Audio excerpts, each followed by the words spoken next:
Alright, and we are live. Give the stream a moment to buffer so I can make sure the mic is still working. Let's see, mic check, 1 2 3 1 2 3. Mic is working. Let's go. Though the mic, well, on that graph it looks fine. On OBS claims that we are fine.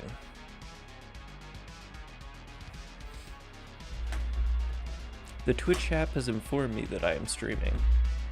How kind of it.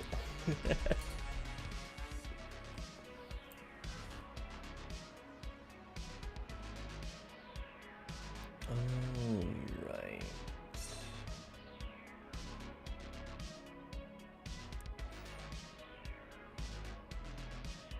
Keyframe interval too high.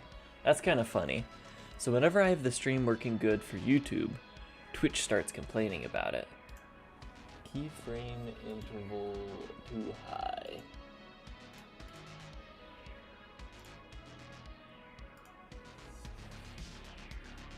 Here, let's set this to 0.07 seconds or something like that. Oh, you can only do per second. Okay, we'll do like 2 seconds then, I guess. See how it likes that.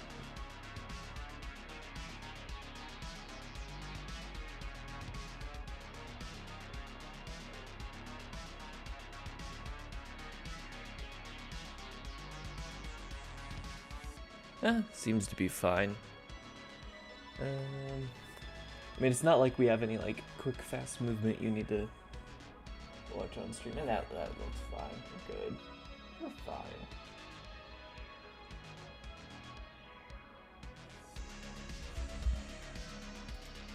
Maybe if I drop the 2 keyframes, it'll...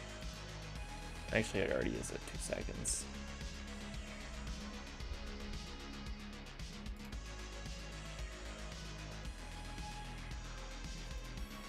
Alright, so... what are we working on today?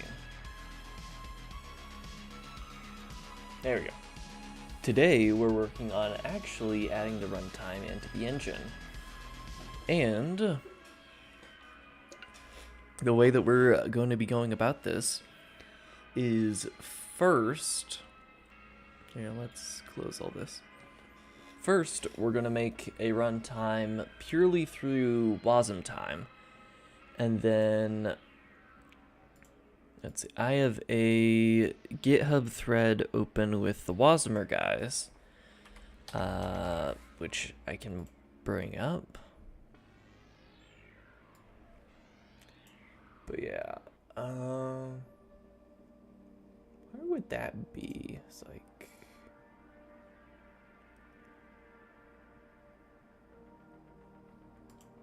where's my notifications tab? It would be somewhere on there.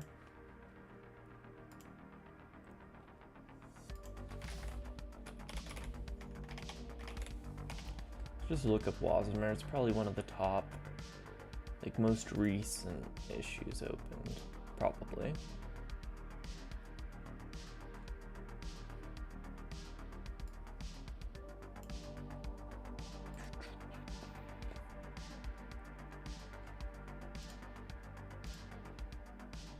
Oh, there we go. So yeah, basically the problem with, I want to use WASMer. The only problem is that, of course, as we've figured out over the last couple of streams, it doesn't have step-through debugging support. So we have a thread open with them. It looks like they're looking into it. It's medium priority. It's not low priority. It's medium. So yeah, we'll see if this happens. For now, we're going to go with the WASM time. If this gets implemented, we switch over to WASMer. Worst case scenario, later down the line, we create a modular backend so we can swap out WASM time and WASMer. But hopefully, all that needs to happen is we start out with WASM time and then we switch over to WASMer, and when they actually implement this feature.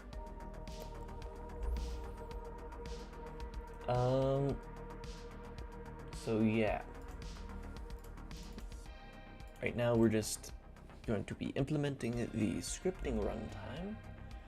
A bunch of C bindings since most of the project is in C++. And we're working on, well, making the scripting runtime in Rust since that's what most of the libraries are in. So this return a... What did I name my... I named it a behavior pack. Is a compiled unit of behavior.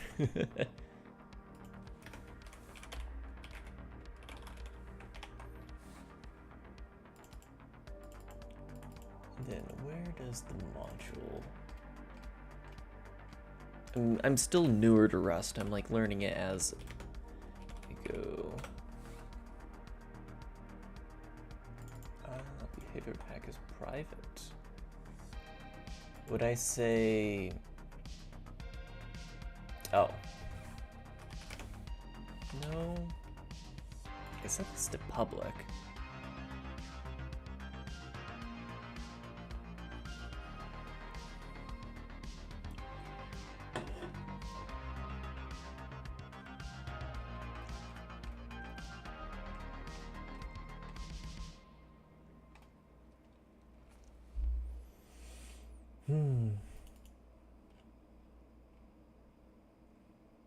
We want library, runtime behavior pack, defined here, make it public. So what did I change when I said make it public?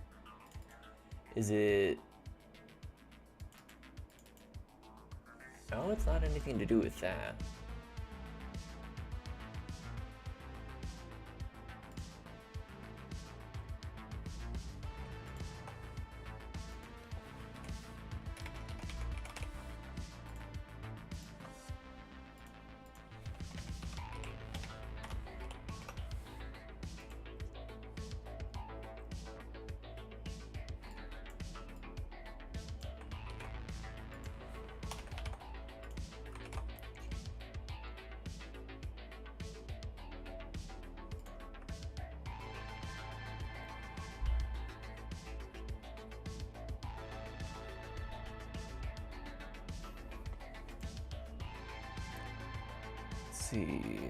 Let's debug then.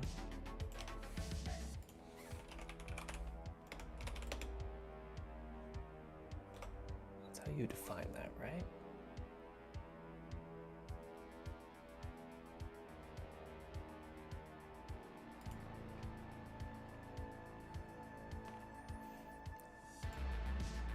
I'm gonna have to look up how to implement traits, the debug trait.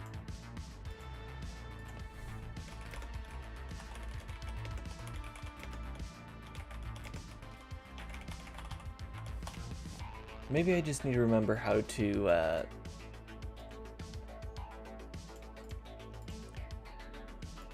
implement an implementation. So it is for, okay, that is the correct keyword.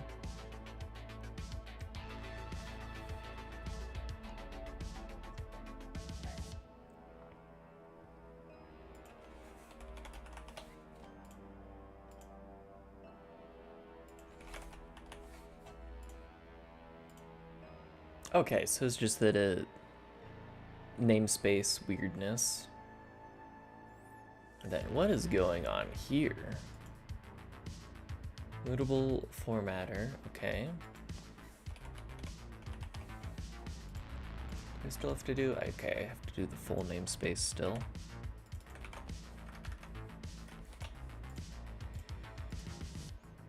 Formatter, standard format result.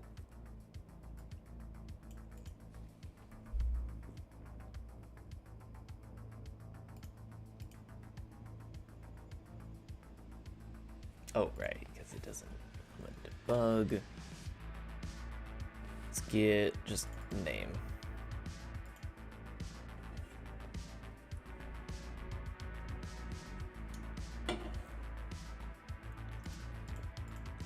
just like that.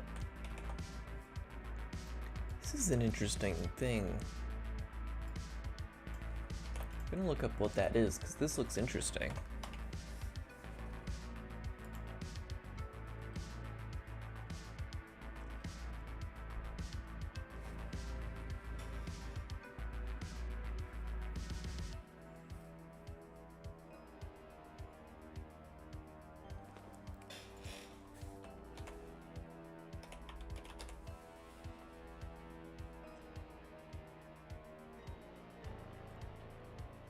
It's a debug struct builder designed to assist with the creation of debug format implementations for structs. Okay, so it just does like automatic formatting and whatnot. That's pretty cool.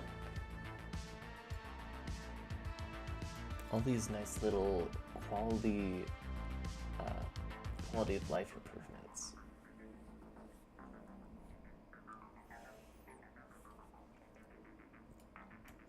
Alright, so what do I want to implement first here?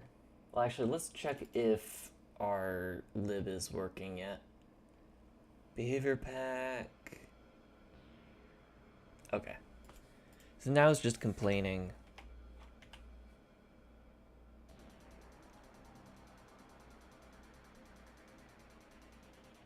Okay, runtime, compile crate. Compile Rust files into the module. Okay. Into module.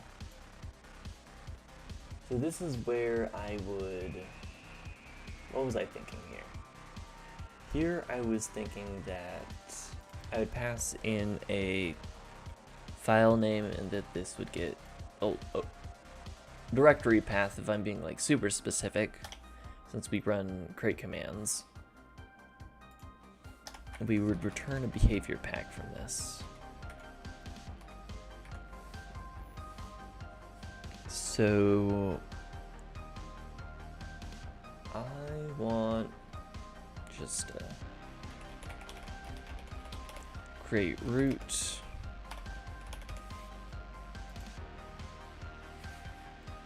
And then we want behavior pack compile crate. We just return the crate root there.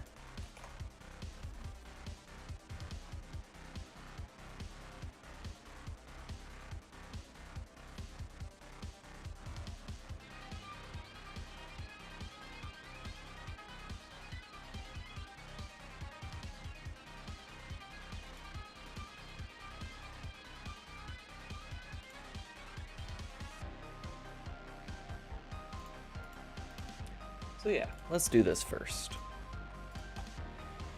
Do all the stuff we need to do to compile a crate. Well, not everything, but everything to get a minimum viable product working.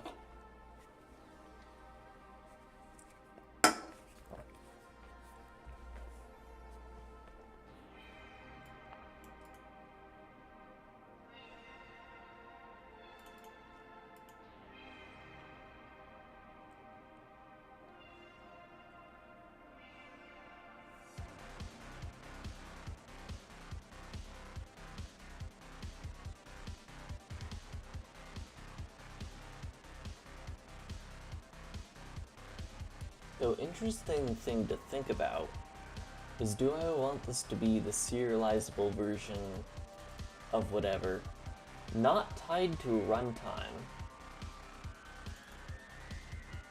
I don't think I do. I think we need to split this into behavior pack and behavior pack instance. So we wouldn't want module here, I don't think. Because these we extract before ever touching the... We would extract these manually before ever touching the WASM runtime. Yeah. So what we're going to do here is, instead of a module, we need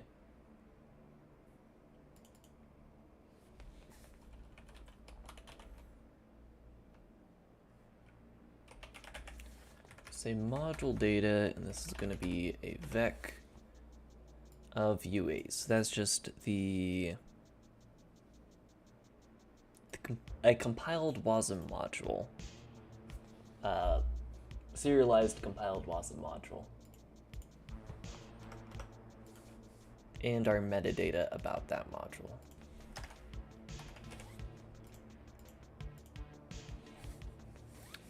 Which means we never call any WASM time stuff in here, at least not yet.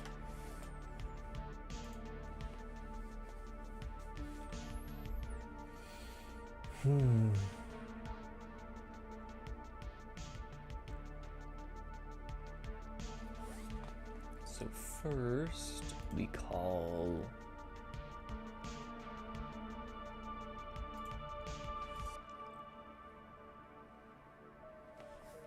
rest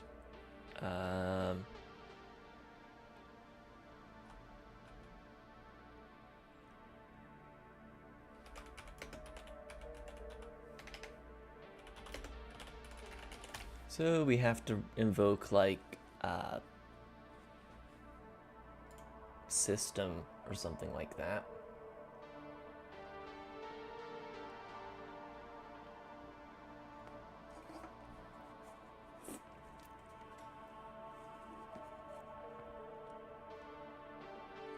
Standard process command.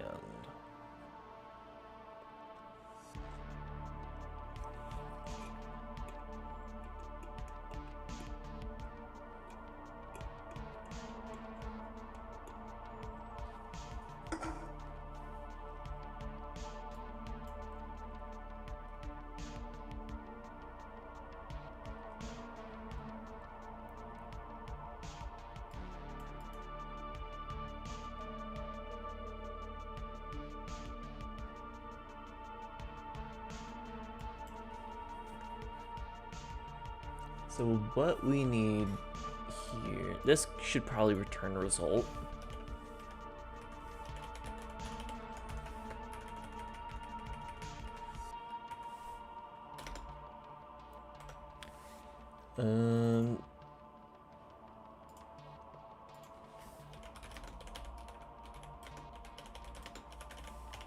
Is there something equivalent to standard runtime error? Or would this be somewhere where we want to create a custom error?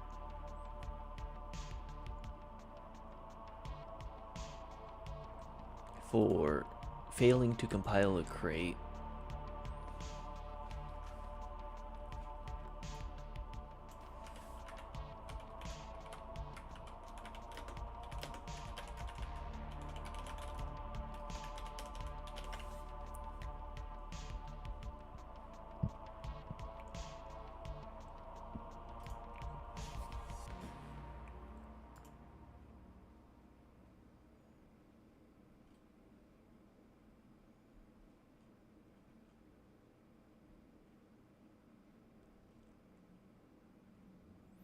Or we can just, well, we might have custom errors in here, but let's just do for now.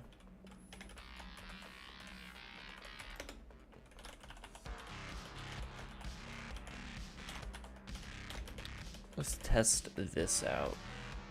I have read about this. I have not yet actually tried it, but apparently this is supposed to work. I haven't gotten used to the whole way that Rust casting works, but we'll figure it out.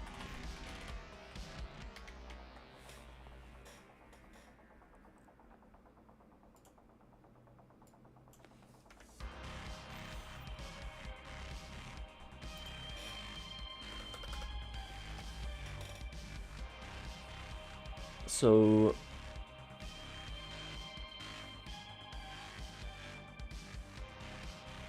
I don't know how new it is. I just barely started learning Rust. No, it can't change type after it's been initialized. Basically, I think this works similar to the way that class overriding in C++ works.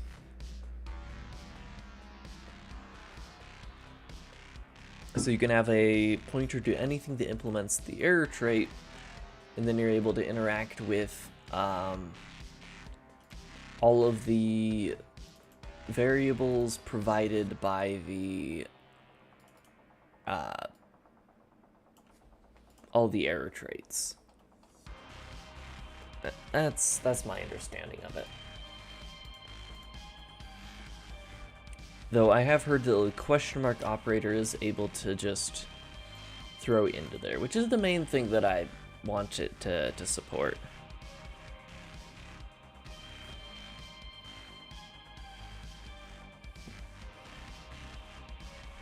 Bit more targeted at X.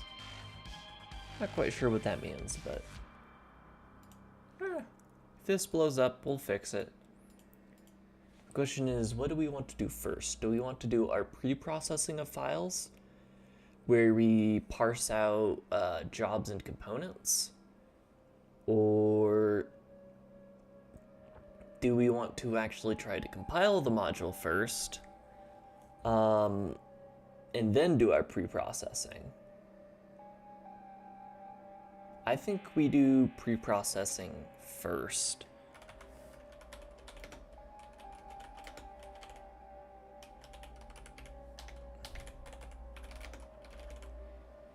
So we do our pre-processing here, but I feel like getting module compilation working first will be easier. So we'll try doing this first.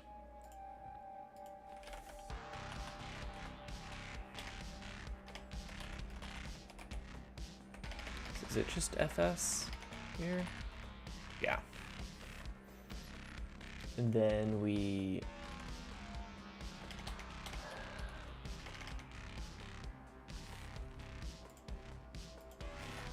Rust read file. Actually, we don't need to read any files. Not yet, at least. The first thing we do is this.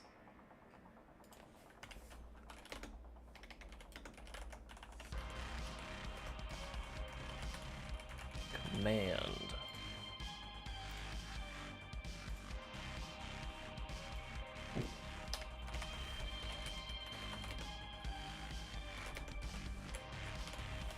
First, we compile the create.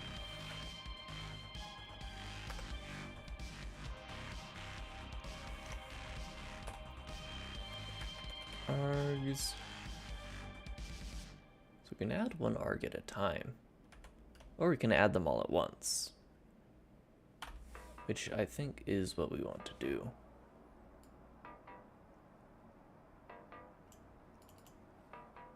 And we are going to be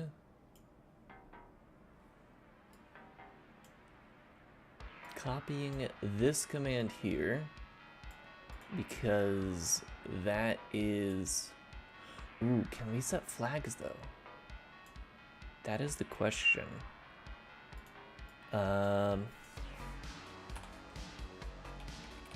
We can. So I can say environment variable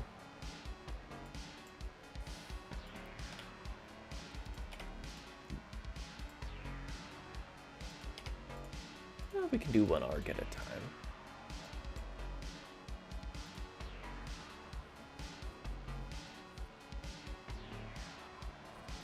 So yeah, I'm gonna say Rust flags. And then just copy over this.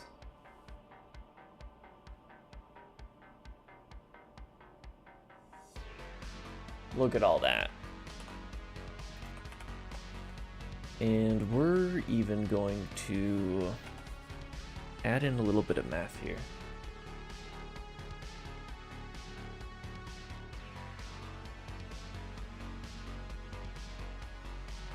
Do I have actually... Oh, are you talking about this CMake lists? So the majority of this project, that I'm working in right now is in C++, so CMake is the main build system of the project. What this CMake list is doing is it's just calling the cargo build command and then setting up a CMake target for the compiled Rust binary generated by those build commands. So it's this particular CMake list file is gluing the two different languages together in a sense. I hope that answers that question.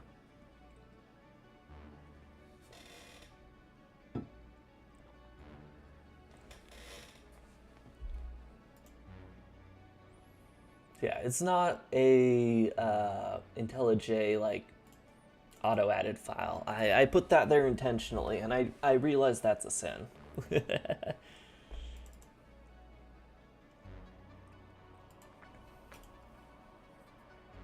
In here, we probably want to return this as a mutable pointer.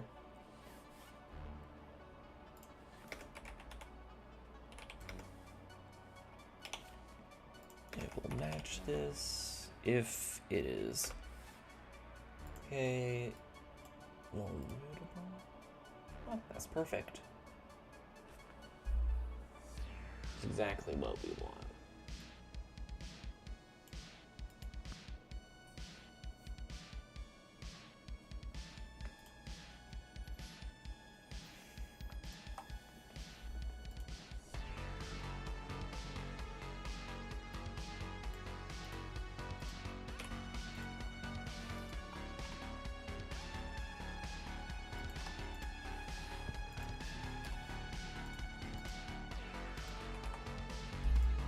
Error print line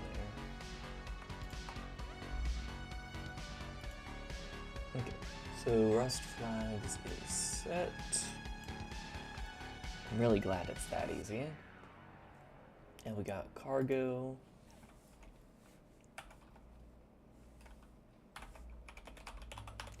I think we need nightly build specifically for the shared memory flag, I want to say.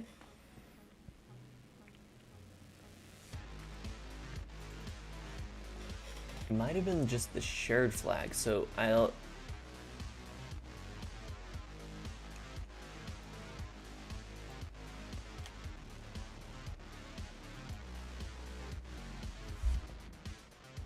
Z flag is only accepted on the nightly. Well, that was just to build the standard library.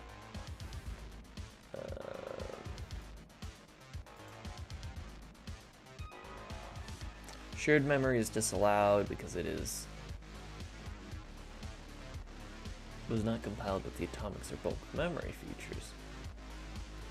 But it's right there.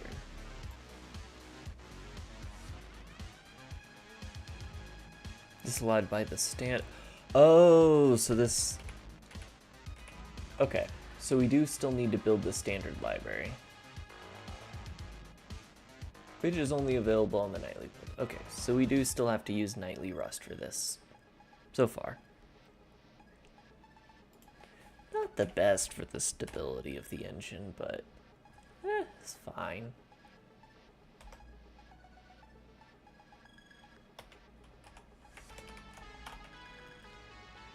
Arg.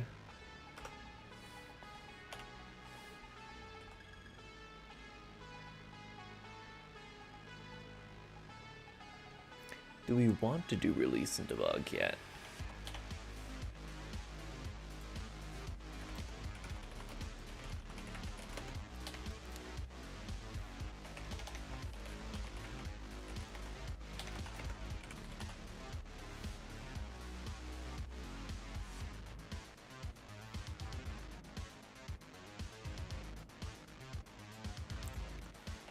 What are we gonna say?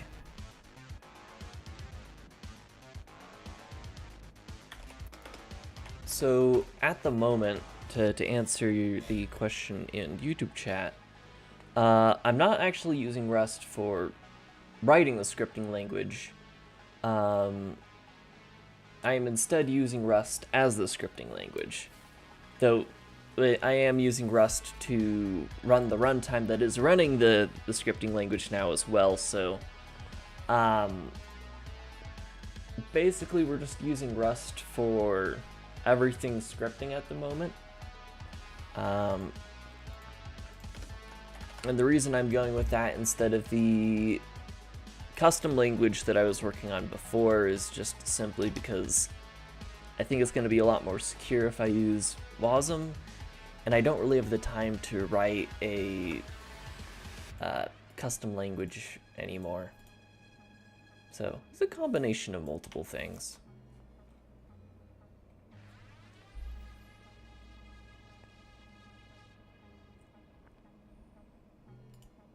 So if this is release, we return release. Well, not return release, but we add it to the build args. And we can add that at the end, it's fine.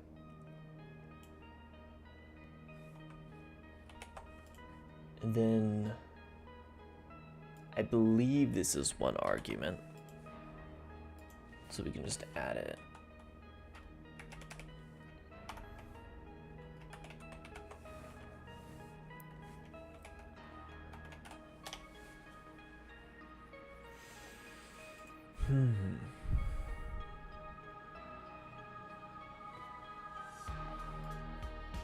Then can I also set the working directory of this command?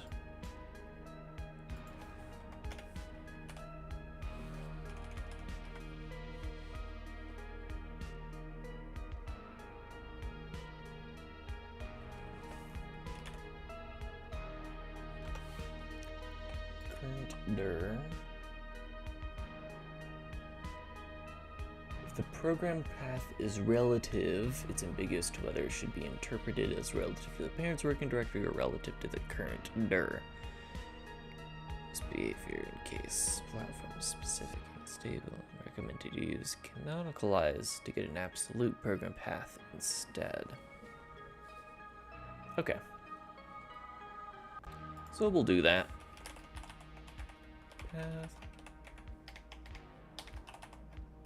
Path canonicalize.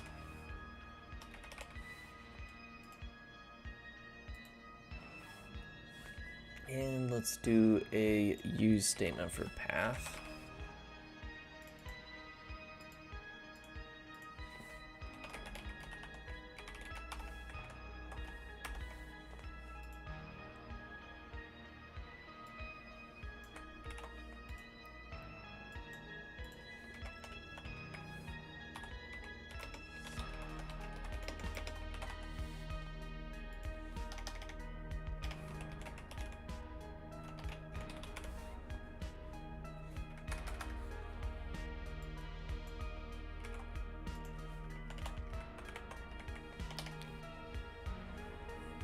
So we have create group now, and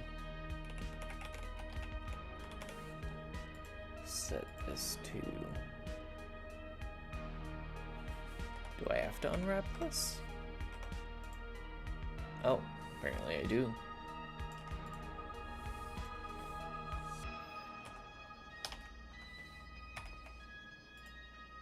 And look at that, our question mark operator isn't complaining about this. We'll see if that holds up.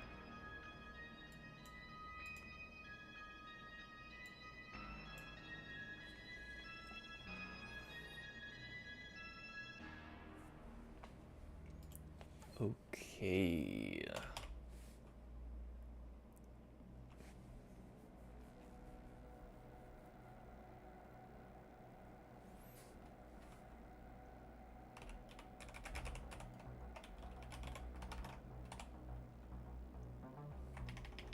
Yeah, let's just do that for now. Use question mark, so we'll just return a IO result.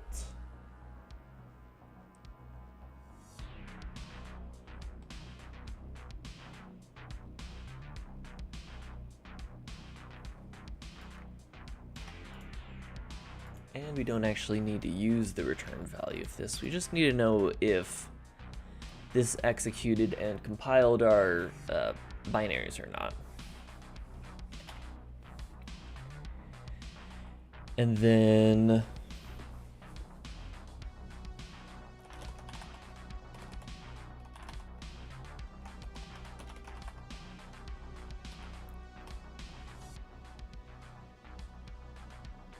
I just realized we don't have a name for the crate.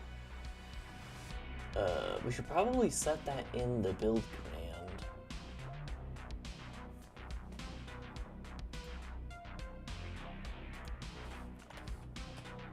Arg c die lib.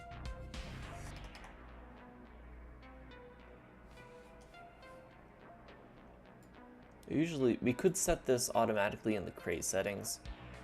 So for now, we'll just stick with setting the name. So cargo name.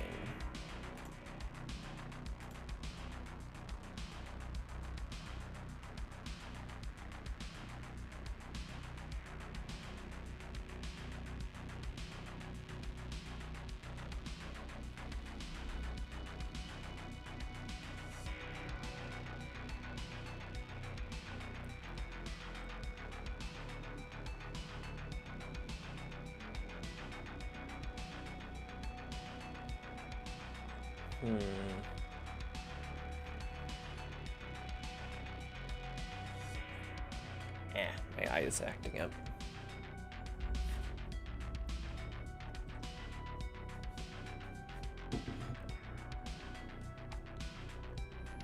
Maybe we just go to the output directory and search for a built WASM.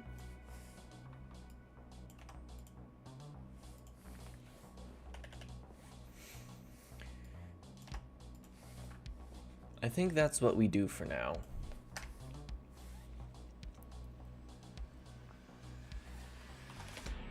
So we're going to say let output directory is equal to create root join target WASM.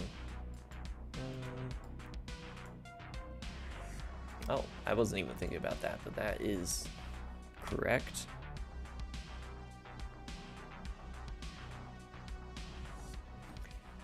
Yeah, I was just wondering if it, like, since Copilot just added it, I was like, oh, maybe I can add that. I think it might have seen cargo and been like, oh, cargo new, and then add the lib flag so that it's definitely, you know, adding a library.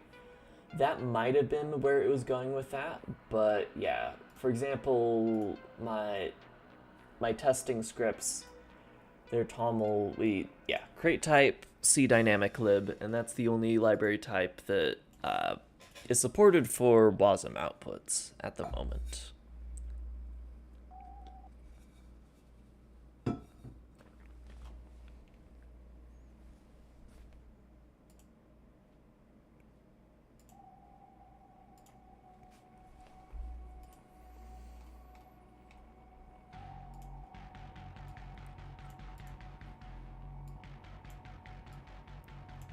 So we're gonna go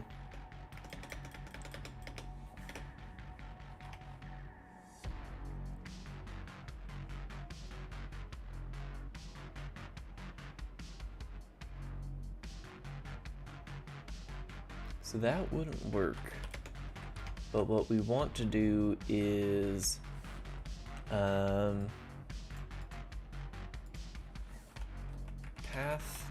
exists. Yes. Output dir. Let's say if not exists.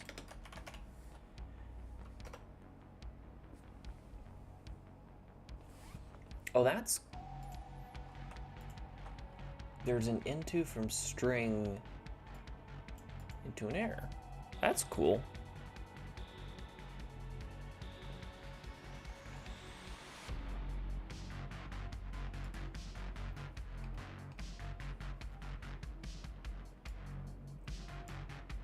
That's really nice. It's almost too convenient. It's all too convenient when you know how to do it. Rust is very suspicious to me that way. It's like, how do I do this? It's like, it's so hard. Oh, it's that easy. It shouldn't be that easy. Why is it that easy? Why is it that easy?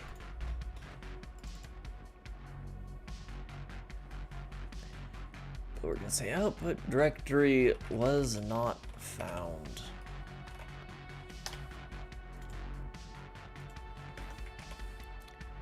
And we're gonna even be fancy with this. Do we have a... We do.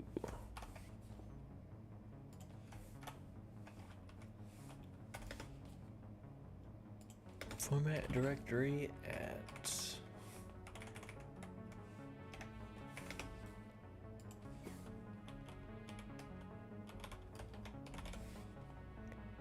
output dir.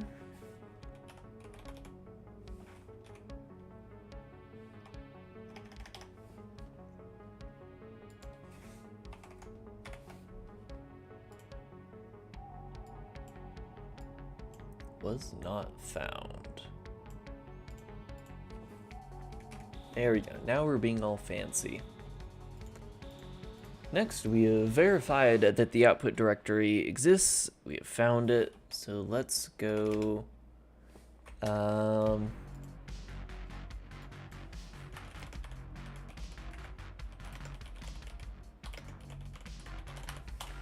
Iterate through directory.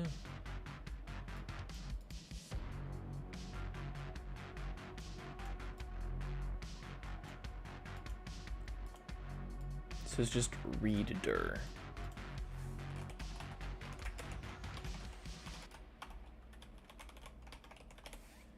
And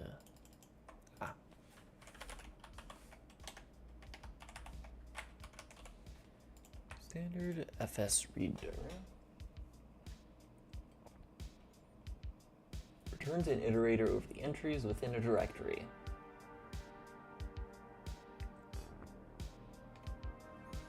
Okay.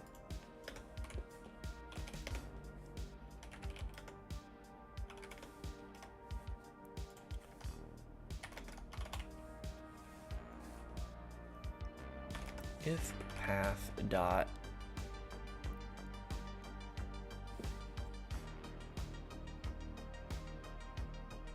oh, it's result. Interesting.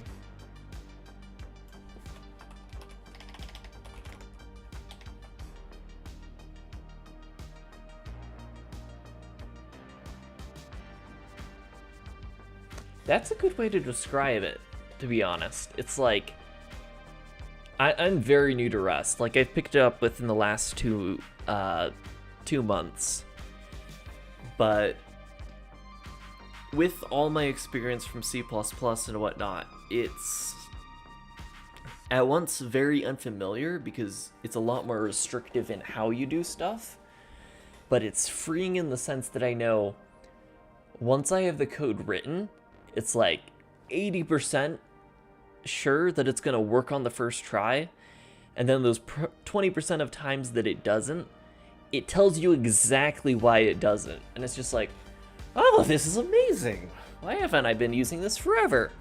And I'm like, all right, because I avoided using it because I knew the instant I picked it up, I would immediately start using it for everything.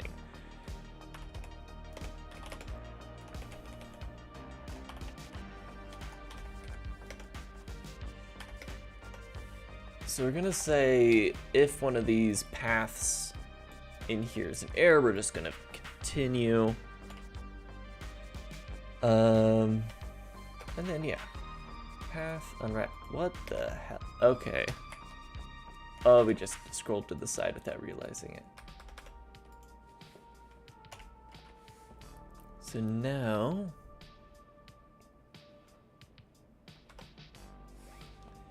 If path extension is not WASM, continue. Otherwise, it is our output binary.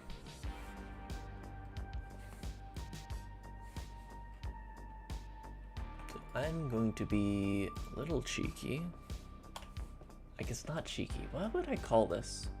I'm just gonna add name to this because I feel like it. I'm gonna say name. And this will just be the name of our binary.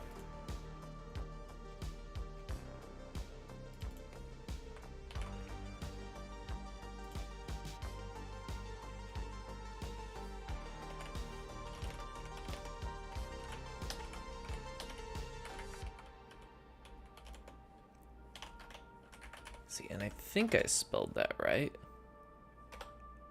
Ow.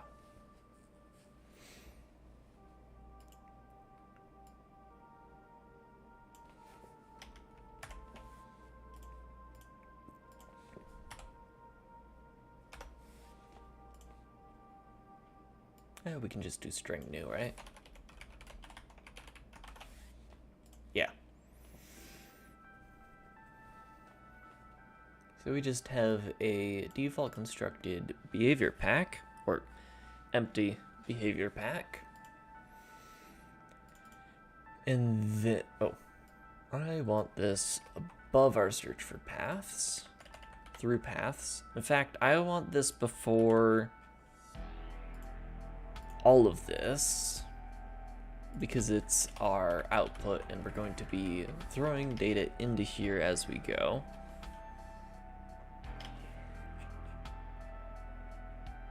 And then at the end here, we just return behavior pack.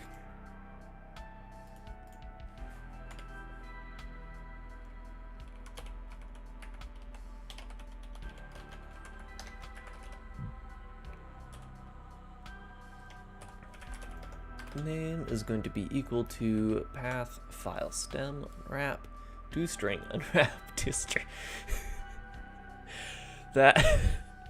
That's a lot of unwrap.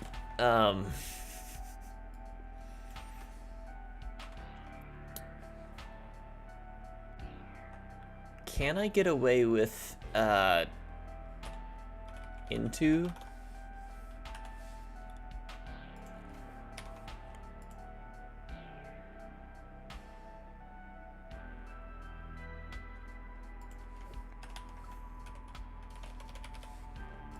Can I get away with that?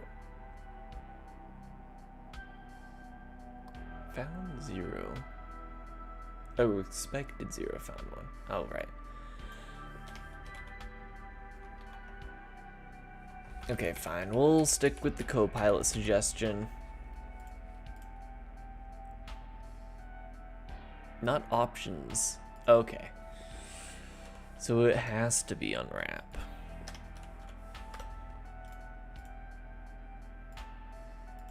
I mean, it doesn't have to be unwrap.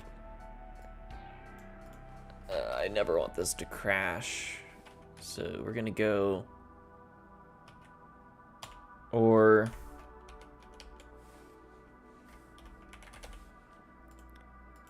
default is error name.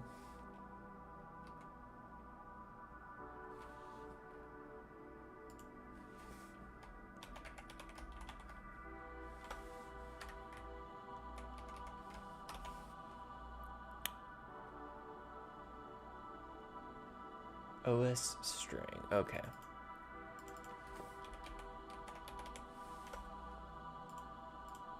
And then I'm pretty confident this is never gonna error out, so we can keep the second unwrap. Foot gun.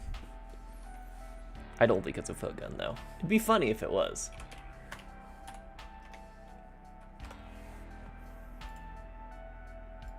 I love that so much complexity there is just a question mark. Handle the error if it does. If it does error out.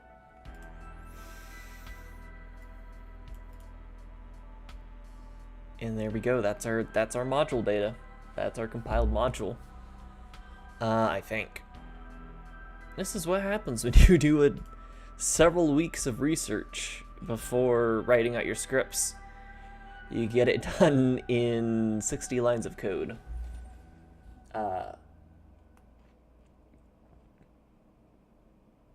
So we need to test this.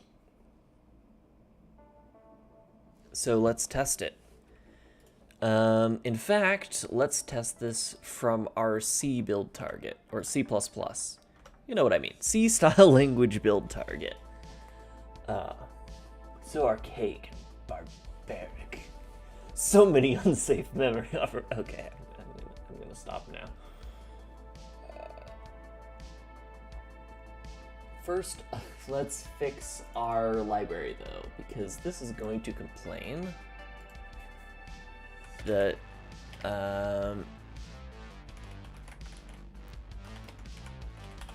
we don't have the release target here.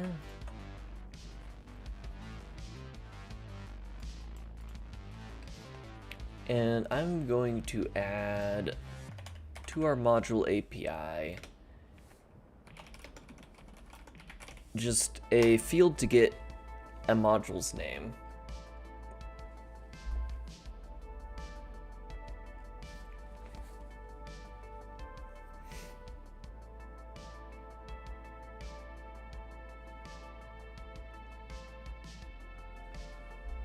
Which my brain is making a lot more complicated than it needs to be.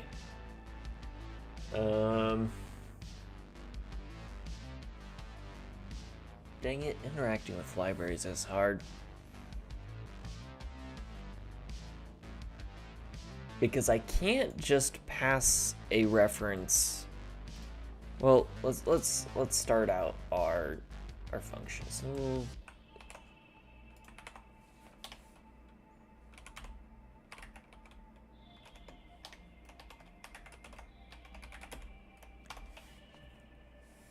get a B. That is the correct way to spell that. Okay, behavior pack name. Behavior pack. And this can be a const.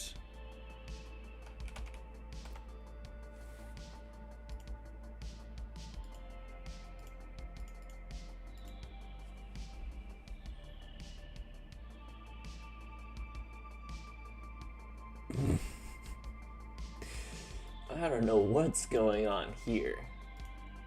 Standard mem, forget behavior pack, forget the past in behavior pack, even though we never standard mem remember it. You never put it into a box, it's just a reference.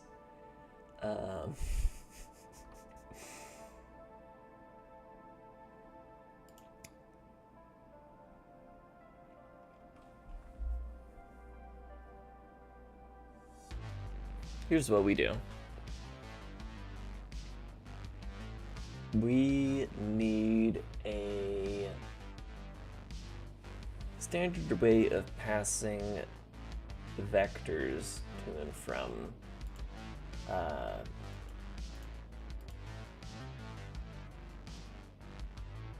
from this.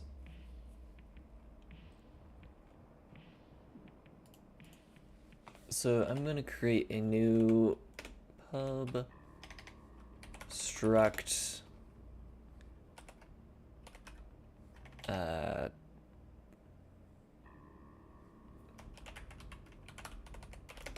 just going to call this a raw buffer. It's going to have a pointer to a mutable 8-bit unsigned 8-bit integer and a length of view size. Yeah, that works.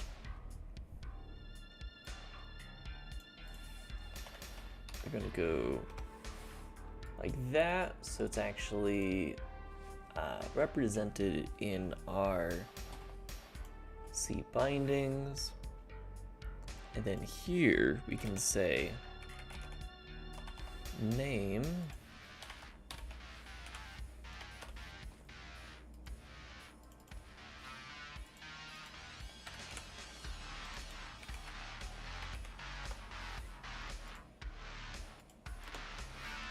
and then this is going to be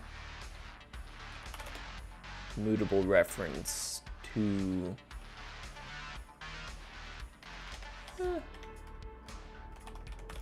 keep it as a mutable pointer. That way we just have to do it through, we have to do the referencing through unsafe blocks. Just to say, this is from C++, we can't trust anything. Though that is interesting question. If I put pointer here, does it expect pointer? If I put reference here, does our BindGen make it a reference? So like here we have behavior pack name.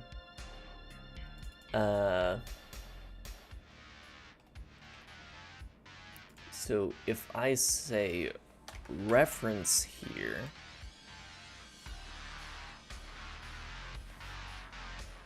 to a raw buffer in our auto-generated header, does it ask for it? No, it's still a pointer. So absolutely no benefit to this other than ease of use on the Rust side, though I do want to represent that this is a raw pointer we're getting from C.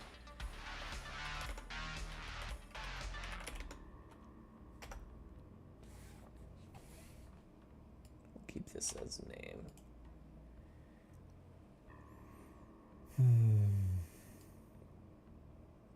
And then we return unit from this. Nothing.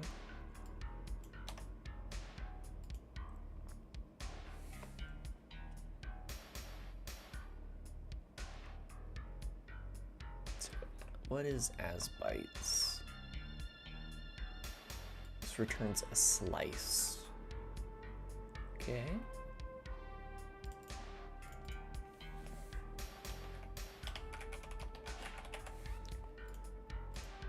Okay, behavior pack name is private.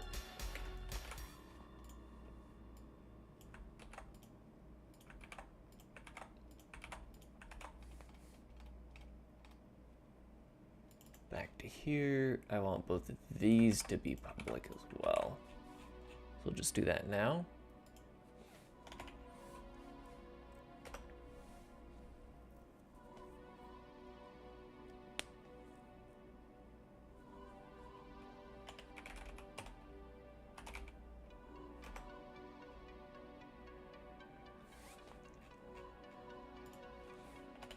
Then we're going to implement drop for this.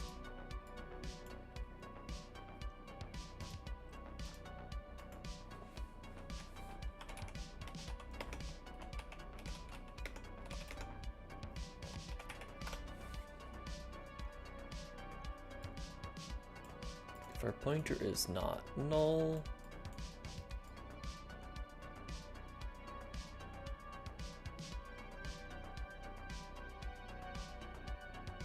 yeah. I'm also going to implement new with that, and also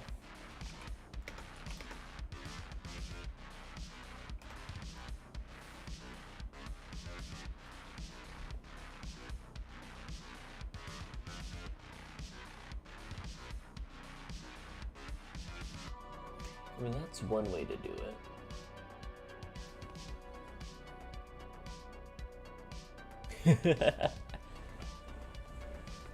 But you see, if I declare them private, I'm not able to access them. Modularization, what's that?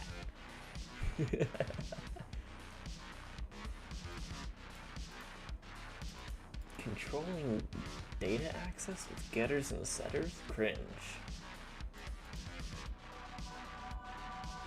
Is this actually how I want to do this? Well, in the case of from vector, yes.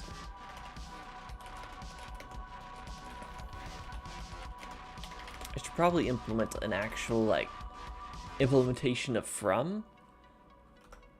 However, this is easier for now.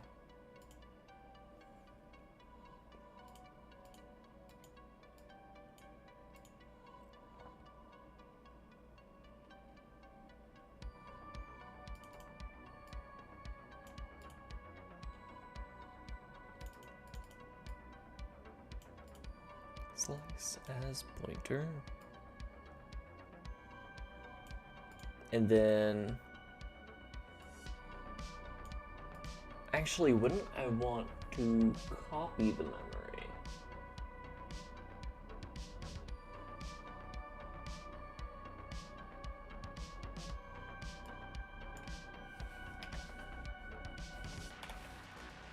Because at the moment, this is a pointer, right?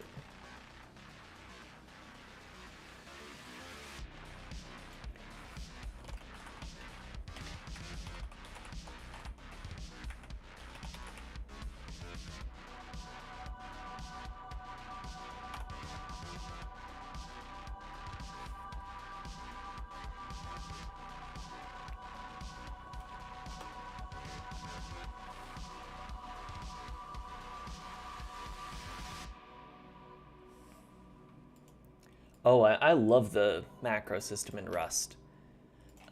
Before this, I was writing a scripting language from scratch. And I've also done a fair amount of like template and macro stuff in C++. So when I saw that Rust, they're like, you know what? We give you a fancy syntax for declaring macros, but how would you like a raw token stream that you can do whatever you want with? Yes, please.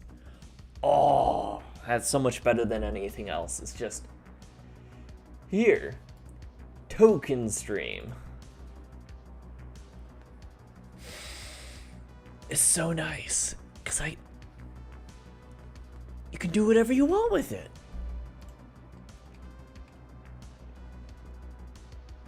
Objectively better than every other language.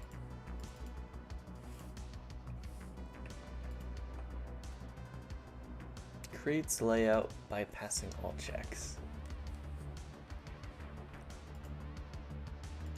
I don't want to do unchecked.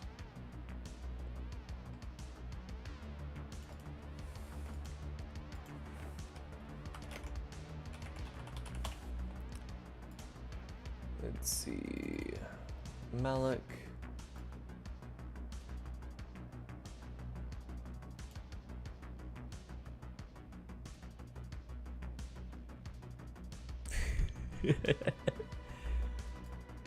See, this is why I intentionally didn't try it, because I knew that I had a susceptibility to it. There's libc malloc, but what's the difference between...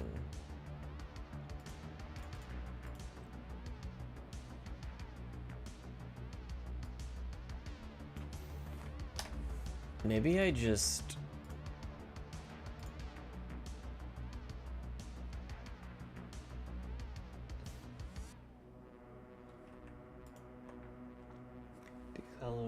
deallocate memory.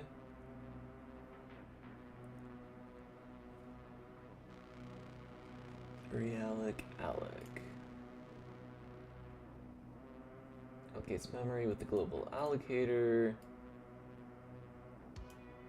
Is expected to be deprecated in favor of the alloc method of the global type when it and the allocator trait becomes stable.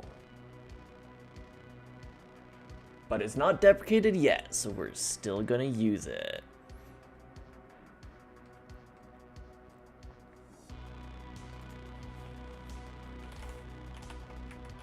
Alloc, alloc. Do we want to alloc zeroed?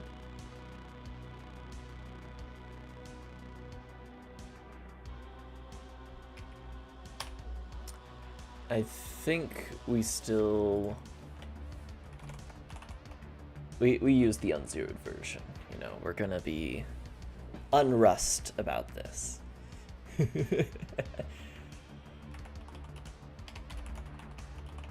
Okay, so what is this layout? Come on, bring me to a declaration.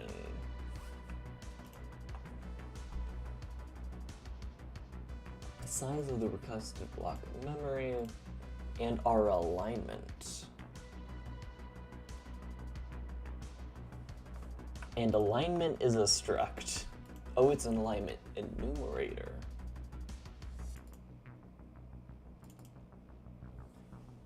we're doing align enum.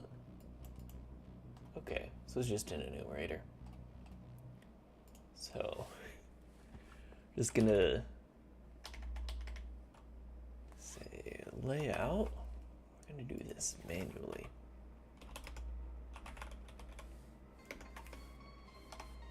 Actually, will it let me do it? Are the...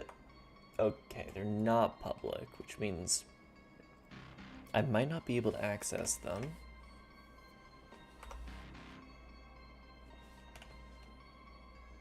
Yeah, size is private. Yeah, I expected that. Sadness. So we do have to use the provided functions. Go away, Copilot. I want the editor suggestions.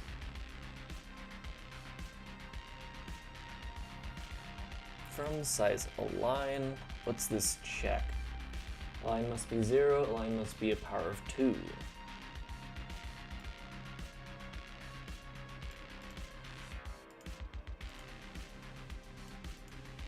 For our raw vectors, we are not going to worry about we're not going to be worrying about alignment for now, so we're going to go with 1. We are aligning this to a byte. If there was a 0 for alignment, this would be it. So from size align, and then we want to put in the size of slice length. Beautiful.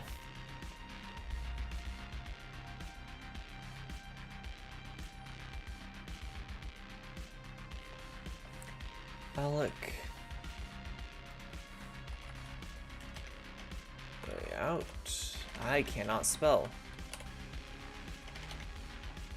Play out. There we go.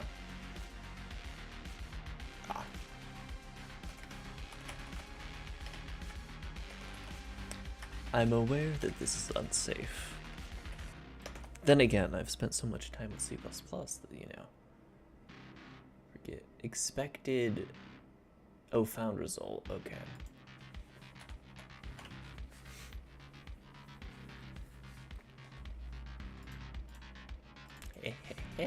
Unwrap. Foot gun. So now let's copy over our data. So actually, is there a convenient copy function?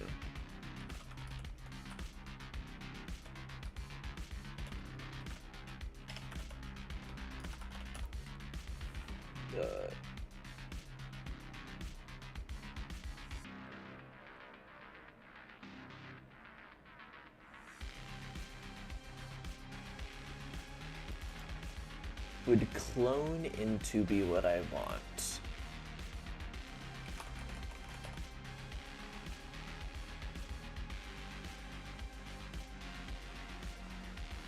Oh joy, do I have to implement an iterator for this? I do, don't I? If I want to use the fancy thing. We're gonna get away, we're gonna not use the fancy thing. For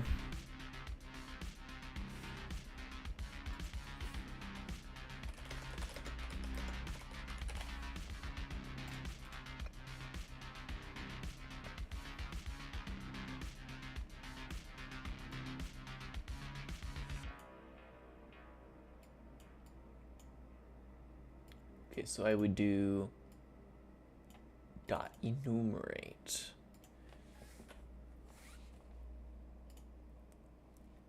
So for index element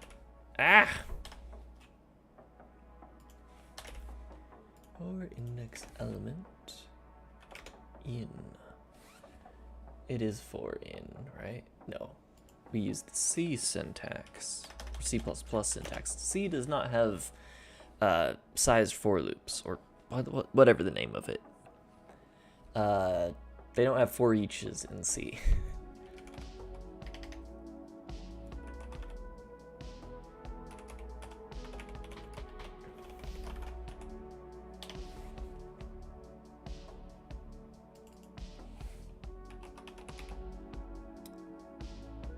unresolved reference.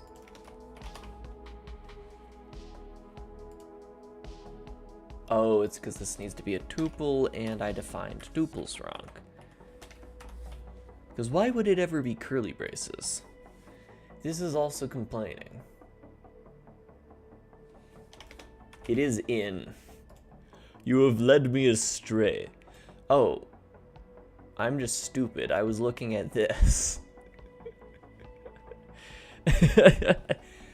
Skill issue.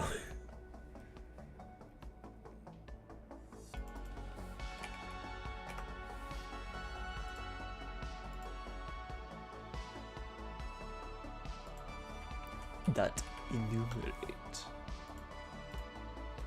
And now we just say buffer, or this is probably unsafe, isn't it? Unsafe buffer pointer at index is equal to the enumerated index. Cannot index. Ooh, do I have to be spicy? I bet I have to be spicy.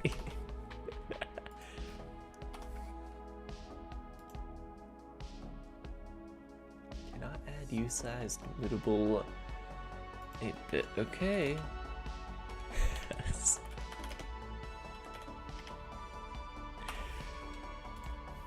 There you go, Rust.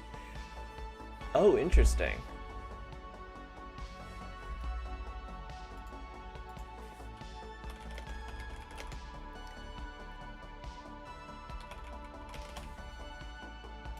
Indexing a raw pointer. Let's see.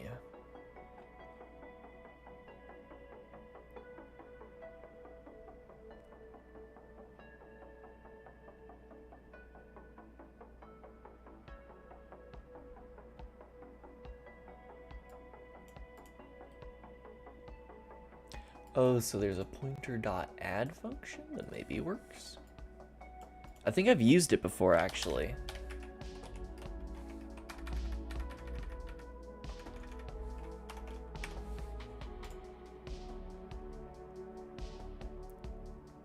For struct raw. Oh, right. Hey!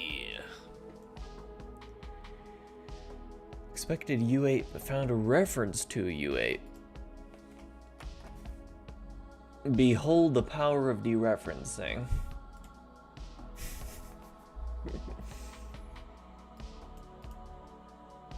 The compiler will do its magic and optimize this. I think.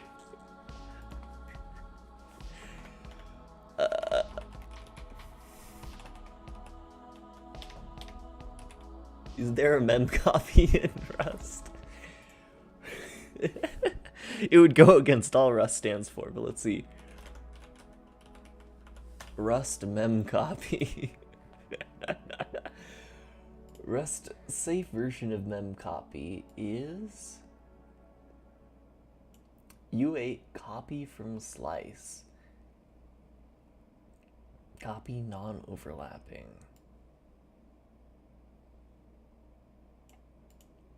That's probably the better way to do this. And what I should have looked up first. Copy non-overlapping. So our source is going to be as a pointer. Our destination is going to be buffer.pointer. And the count is going to be slice.length. And let me guess. Unsafe? Unsafe. Good. It's okay. I'm a C++ developer. I do this right a good 30% of the time.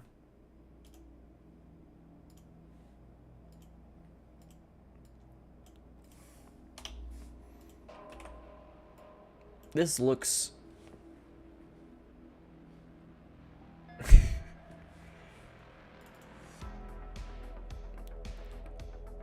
like we should be good some of the time.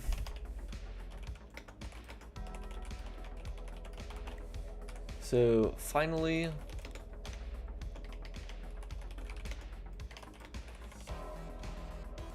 let's do one for string.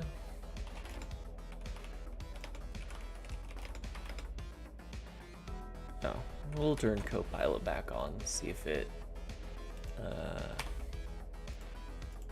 see how it likes it. Self new, layout, string length, align 1.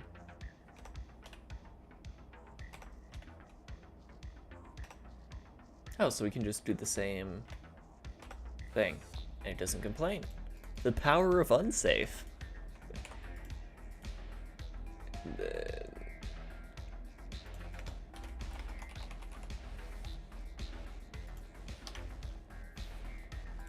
It is beautiful.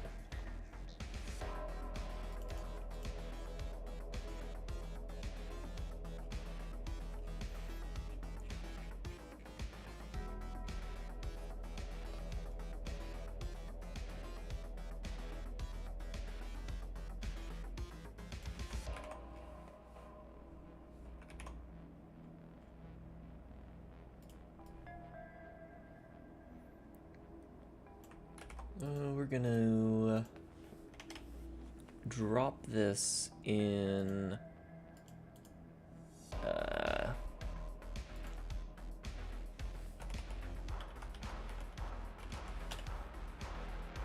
FFI types.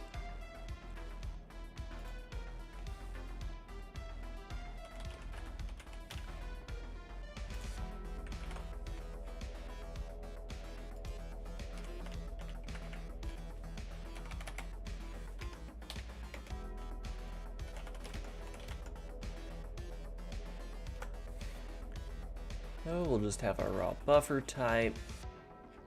And we also need to throw in an extern C binding.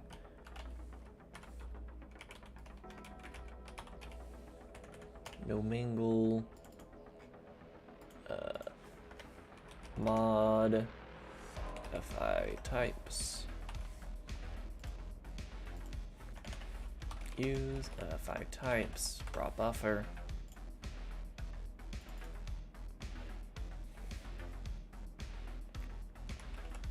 Extern C function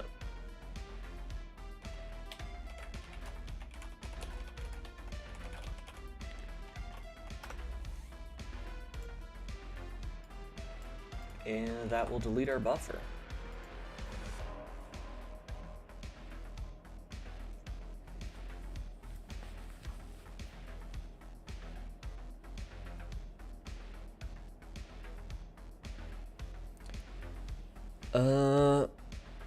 We don't actually want to delete the buffer itself. We just want to call drop on the buffer though.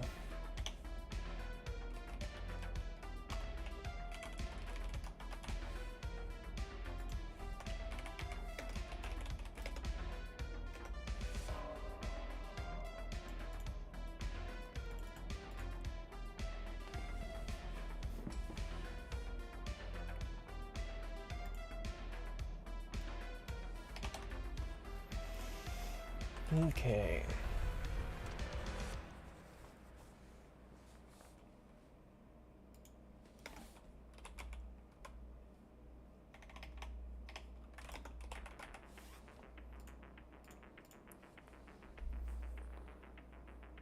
So we have the raw buffer.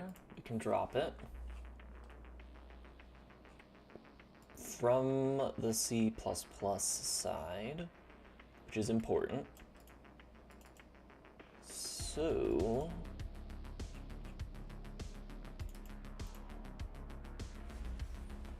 now when we return the behavior pack name, we'll just have the caller pass in a reference to a raw buffer.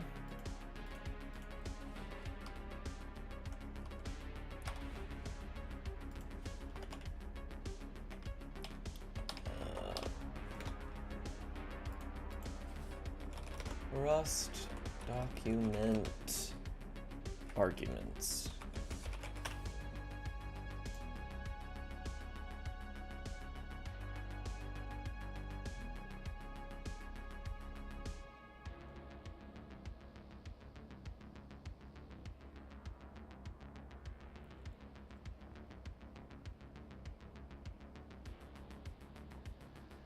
Okay, so this is how we do it.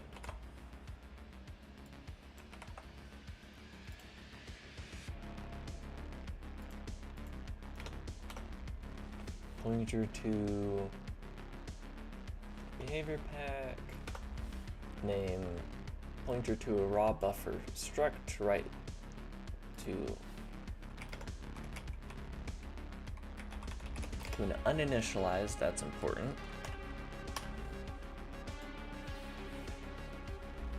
Just wanted to make sure I got the uninitialized portion of this in there, because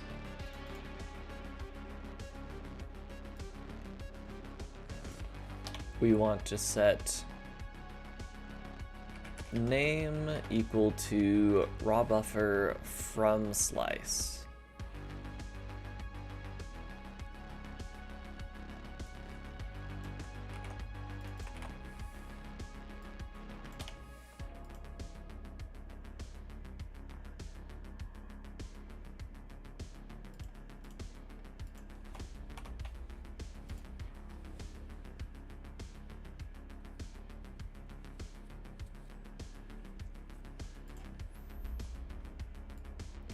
It works.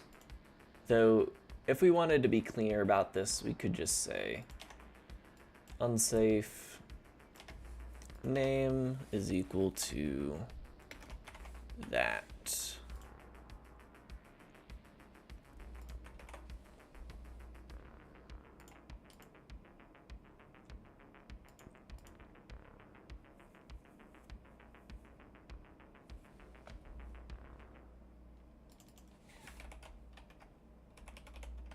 Could do as string.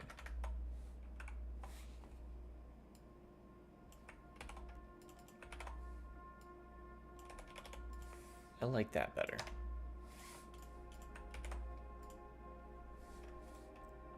So this is how you get behavior names. It's a copy every single time.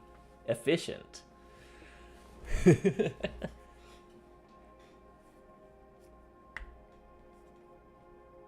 Okay.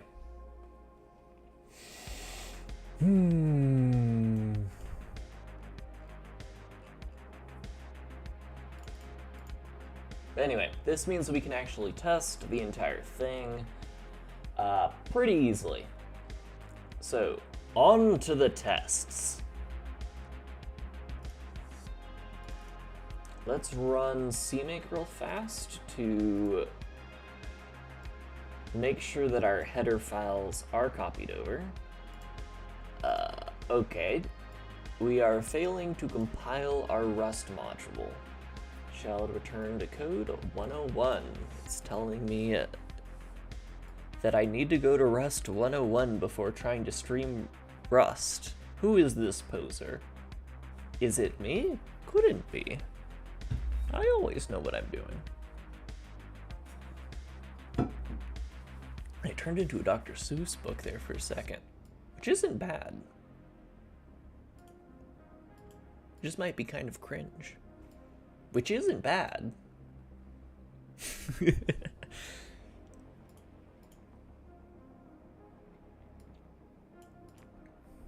Okay, so we basically need to try compiling this ourselves.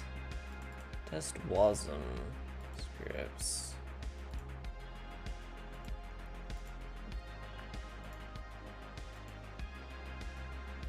I have no terminal prompts with the scripting runtime, so let's create one.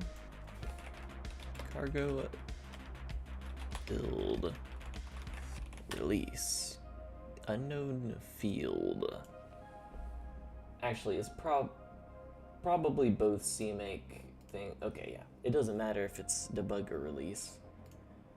However, No field modules on scripting runtime.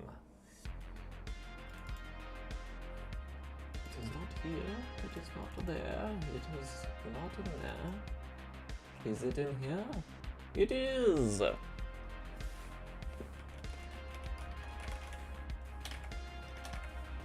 Though that might not be the only one.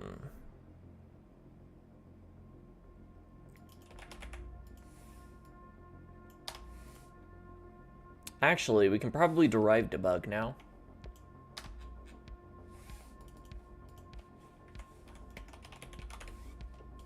We can.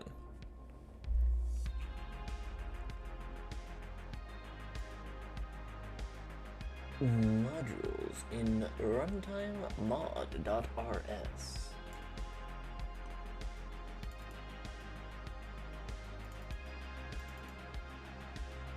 Ah.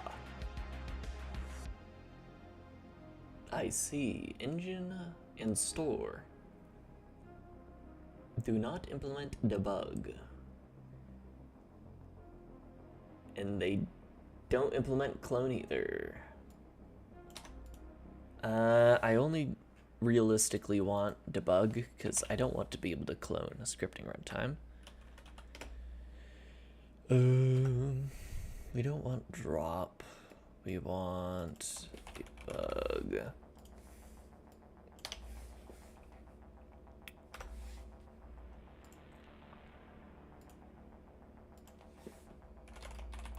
Standard format debug. And standard format of formatter.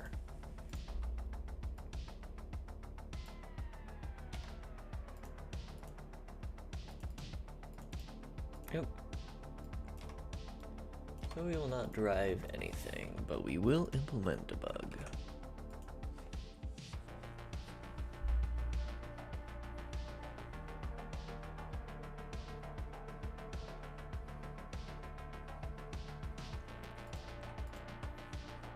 Does implement debug, so all that is good. Let's see these other two. Add behavior pack. Let's call this pack.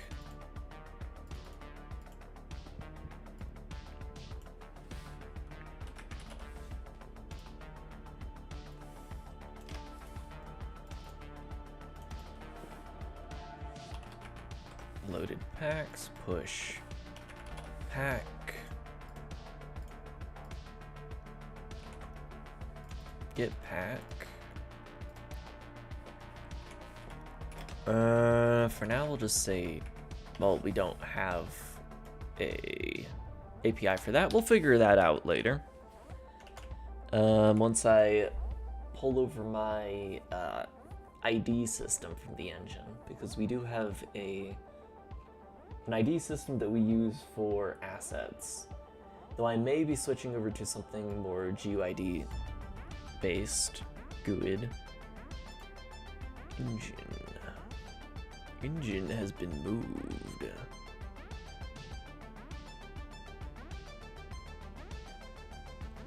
This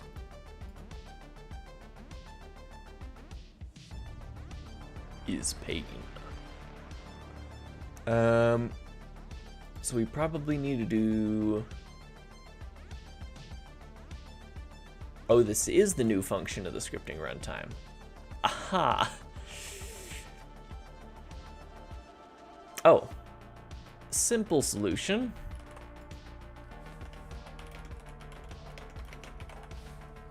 Behold.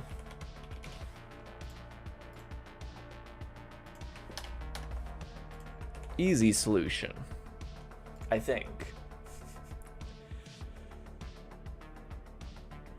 Okay, going through our files one by one. Actually, can we look at the problems?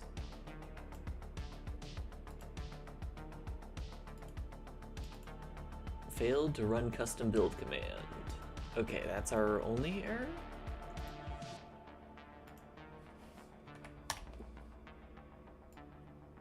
Due to 2 previous errors, 1 warning emitted.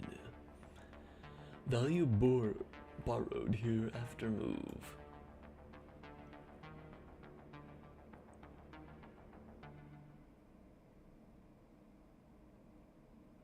Oh. Does it not like this? Oh, after move. Oh, is that? Okay. I know how to fix this, I think. So if we go to...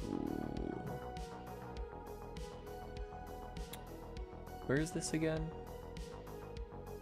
Behavior pack. Ah, and we do actually have an error here. Temporary value dropped while borrowed.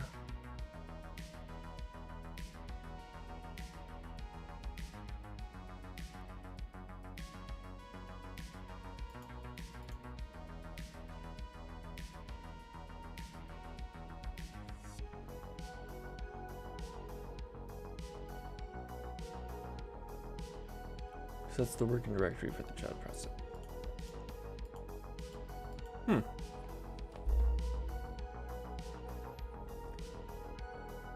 Which is freed while still in use.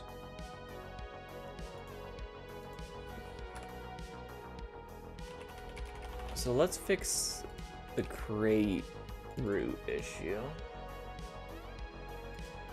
Then what's the issue with this? Do I just need to say command? Because this returns the same command, so we can still chain all of these. And then if I try building this again, does it give me the same error? It doesn't. So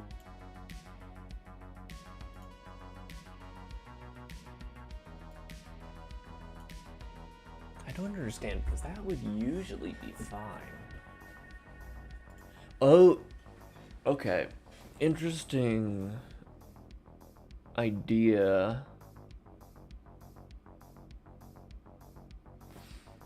Does immediately passing this into a function mean that this new isn't getting stored anywhere because it's immediately being passed as a reference, which is then passed as a reference, which is then passed as a reference, eventually ending up in here as a reference? Yeah, see, reference. But if I went command and said, no, this needs to be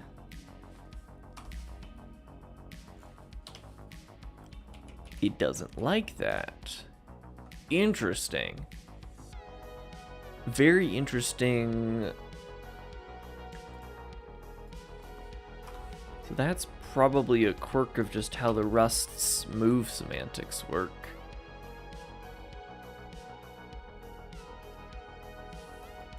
Doesn't like that either. So I guess instead of doing anything fancy, we'll just say command. That is an interesting quirk. Alright, cool. All our stuff is now building. Let's run CMake. Alright, everything should now be linked up and ready to be used in C++. So let's give it a whirl. We're going to include, and what did I name it? Scripting runtime.h. And just like that, ladies and gentlemen, we have Rust bindings. So what are we going to do? We are going to compile crate Rust string unknown type. True.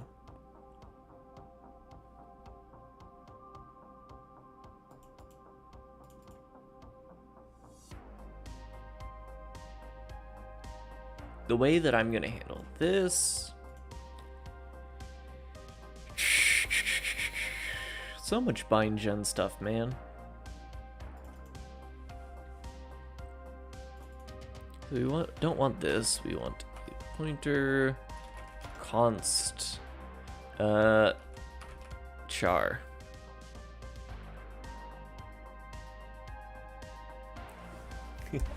Well, thank you for sticking around while you can. It's appreciated. Good night.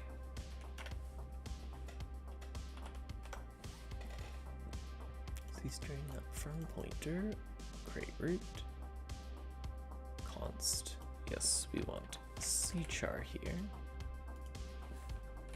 Standard fi, cchar. There we go.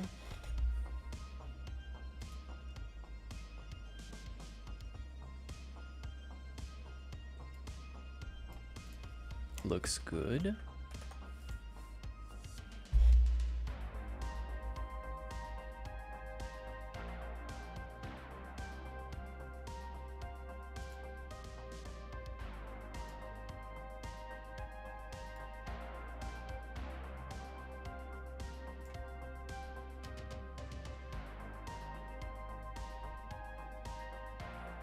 It's interesting. Twitch is still complaining about the keyframe interval being too high. Oh, it's because I have it on auto quality. Okay, okay. I was worried there for a second because in my preview is like super blurry. But it looks like that's just because the auto had the auto quality had made it blurry, not because my stream is blurry. I was very concerned there for a second. But no, we're good. Okay, so we can just pass in a C string into here, automatically do this conversion, and then we're off to the races. So back in WASM scripting tests, we can call Rust. No, not that.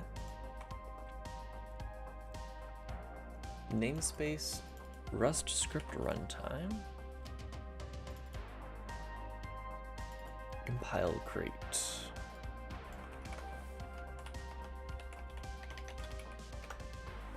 And into here, let's pass a relative address to see if that works to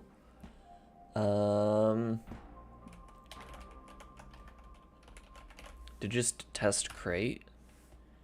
And for the fun of it, let's test that our release flag works. And then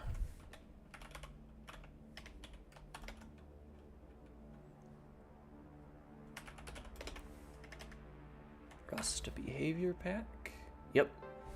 So the reason why I prefixed these with an uppercase Rust is because I want to create a C++ helper class that encapsulates this, so it's easy to work with it later. If not pack, failed to compile crate.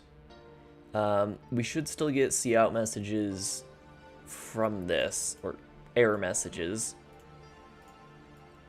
Turn 1, otherwise...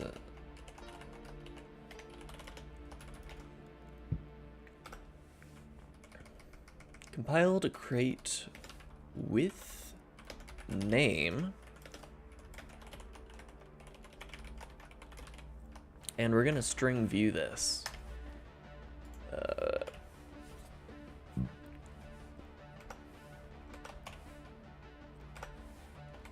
this will initialize the name. I know, initialized record type. But we have to keep it uninitialized. We can initialize it if we want to. But there's not really a clean way to do that unless I can get BraneEngine to give stuff default values like, oh look, it's initialized now, even though we don't actually initialize anything. Fine, we'll make the error go away. I don't like the squiggly line. These brackets do nothing. Behold, there is no initialization happening. Useless syntax. But we grab the name. Rust script runtime, a delete script. We don't want delete, we want to do. What did I name it? Raw.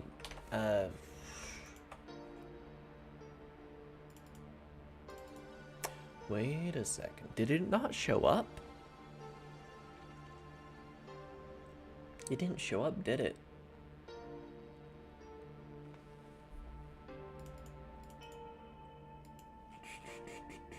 Yeah, no mangle, extern. See, this is all correct. But it didn't show up. So I guess we have to have this in our root lib folder? Or maybe, wait, did I not have it as public? I didn't have it as public. There we go, now it works. Maybe. Yep, there it is. Okay, so it's just that I didn't have it as public.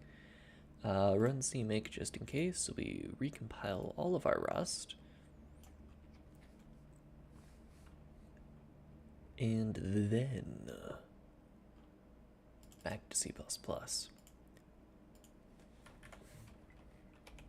Raw buffer, delete, and I'm taking inspiration from the, as terrible as they are, they do make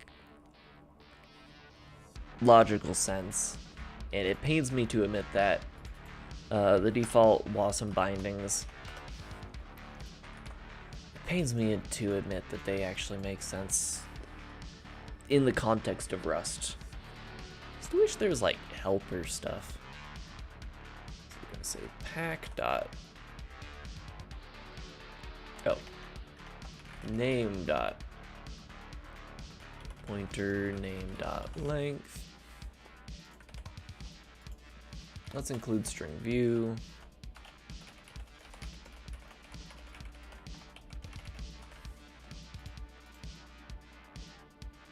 Do you not like that?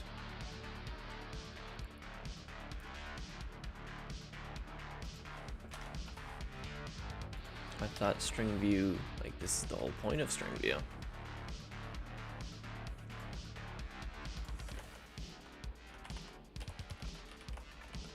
I feel like I've done this before.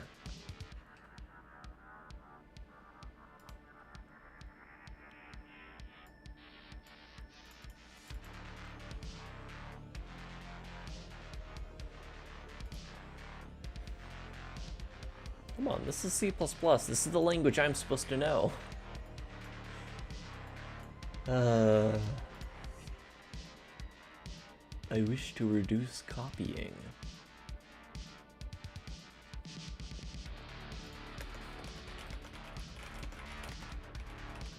I know I can do it from a string, but like pointer size instead of pointer.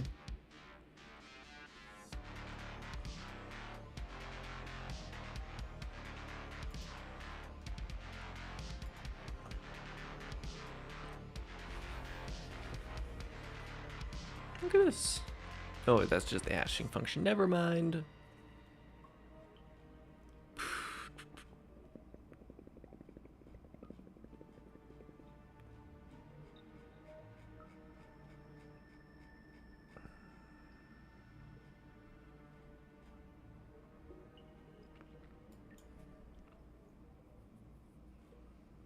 String view. So yeah, from a basic C string, it's right here. With a constant character pointer and, oh wait. Is it because string is a uint Do I have to manually cast this to a char? Oh, there we go. We're all happy now.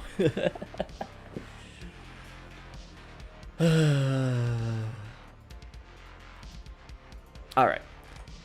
But we can now test this. The way that I'm going to test it, though...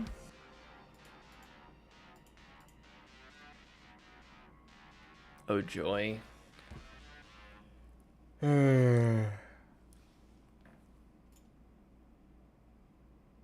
have to copy a lot of stuff over here. So we're gonna copy over test scripts to release WASM tests. So we now have our test scripts folder, and I believe in... Yeah. Let me rename it.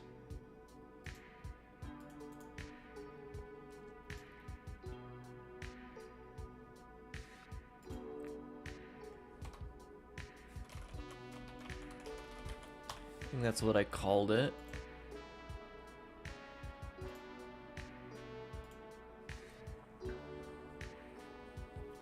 So we now have our test WebAssembly build target, which we should be able to just compile. The next step is this links to... Why does it have build dependencies? This doesn't need build dependencies. But this does have a dependency on BraneEngine API, which I don't have installed.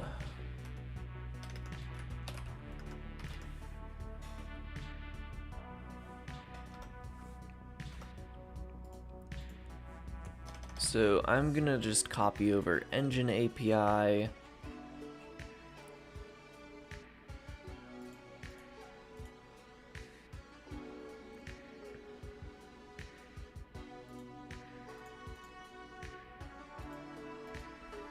This API bit right here.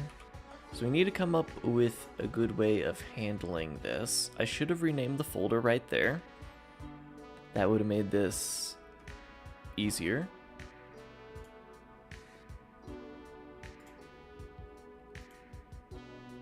Actually, we can just call it API. Look at that. It finds the reference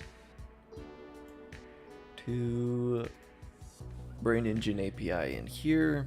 So we'll just have this copied in for now. In the future, we'll figure out a better way to handle this.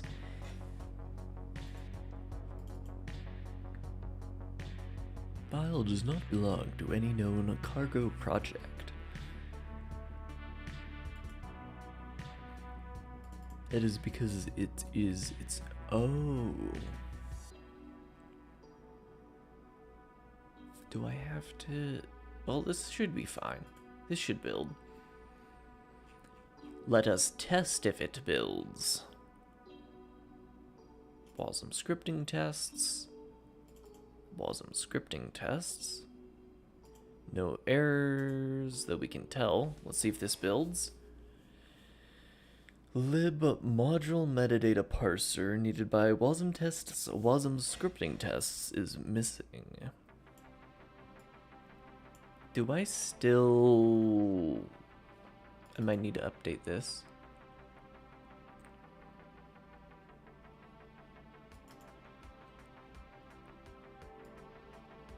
Oh, I still have it called module metadata parser. Cringe.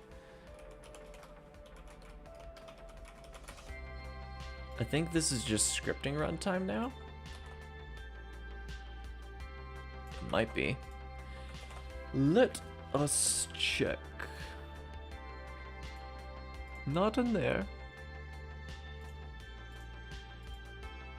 But in here. Yeah, it's just... Oh, it's scripting runtime.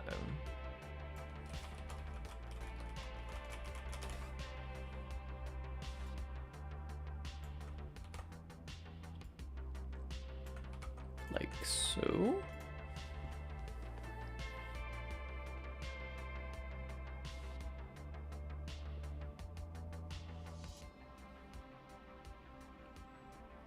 So we rerun CMake, no errors, run again.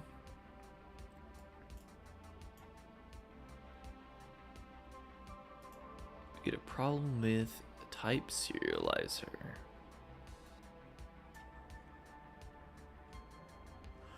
Right, because I'm now linking to the scripting library, which links to all of these other libraries. Which means I have to debug part of my engine now.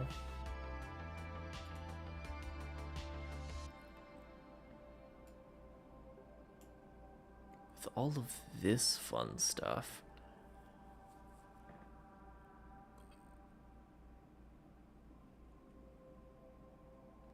I don't want to worry about this for now. I think this is from BraneScript, like the type def function handle. Function handle was definitely from BraneScript when I was working with that.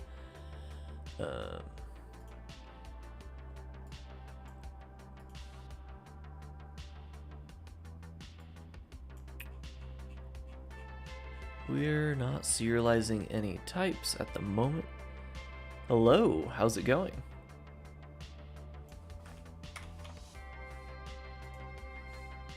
We're commenting out code instead of fixing it. Oh joy. Oh, this has gotten all the way here. Though there's no other errors here. So it might just be extraneous. Oh, it's probably in the CPP file. No? Extraneous? Unused import. Okay, we're good. I do not have a formal education. I am self-taught over the course of the last 9 months.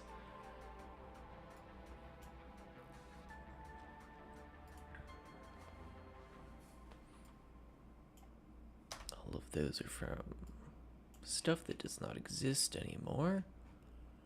Oh joy, this is all component.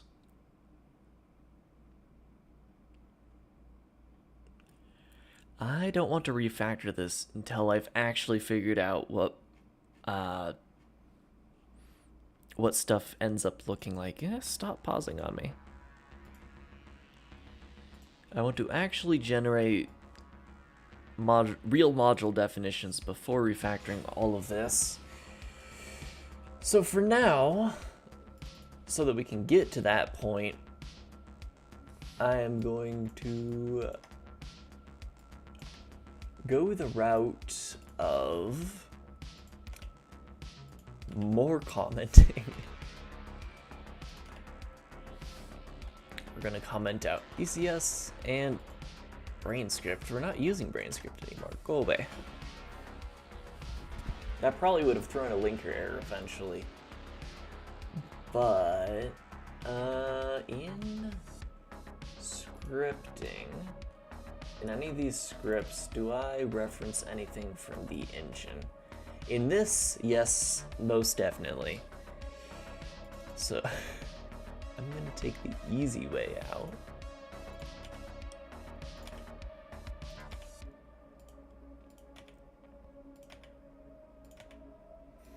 And we're not going to compile any of these. Why am I compiling header files? Stop that.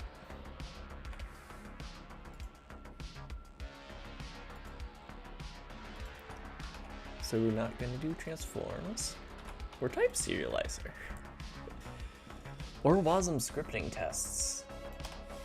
That should not be part of that. Okay. This might compile. I was about to say will. I'll settle for might. Robinhood, no such file or directory. Because we're not linking any of the old libraries that do use it. So I'm just gonna move this one step further up the chain.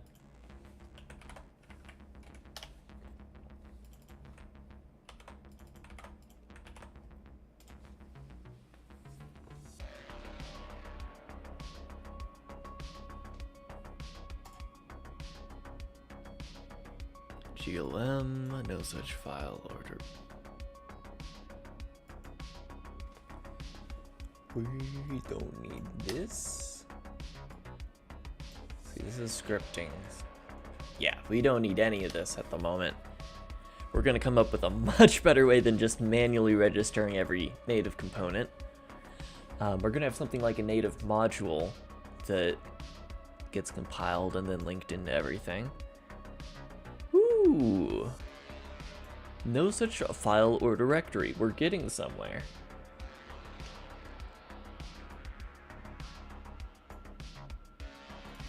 Which place is no such file or directory? This is the question. So...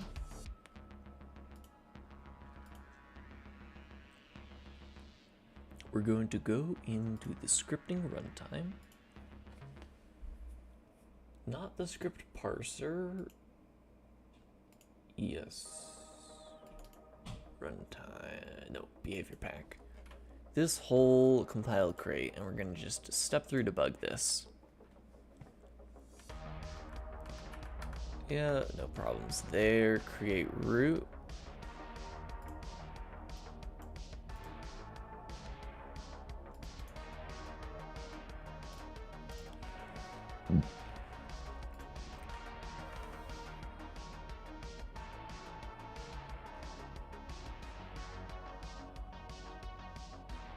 Huh?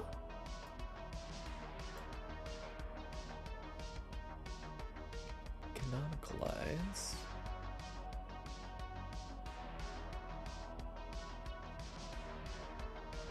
Test crate. Test. Oh, I named this test scripts instead of test crate. So my errors actually worked completely normally.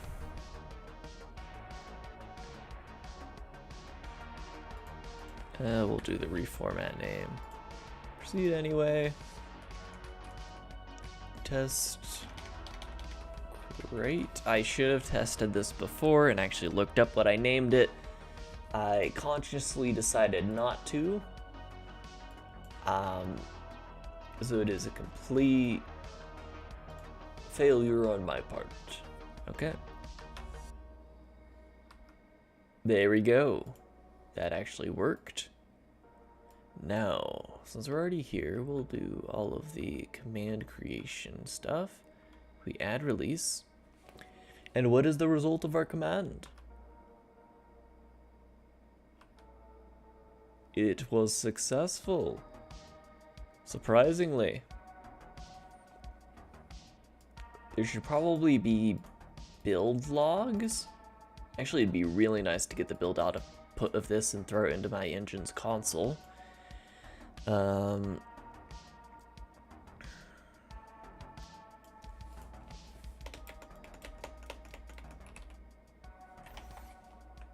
Is that part of the output? Exit status, standard out. Oh, it's an entire struct. But that's the thing.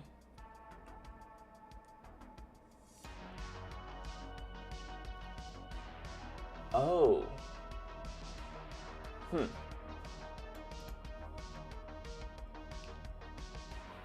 So, I guess if the command crashes,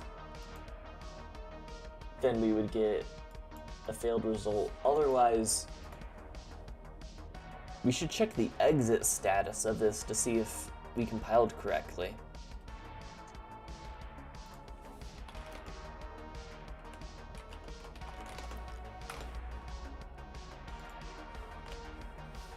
So if failed to compile a crate and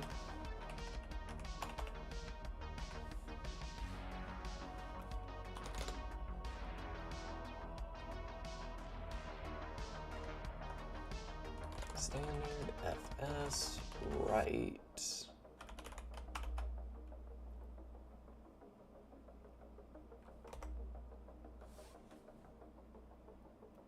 For now, we'll just write the build log here from standard out.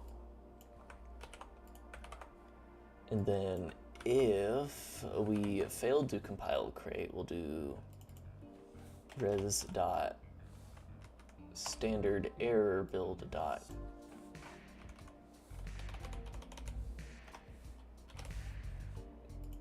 build error log.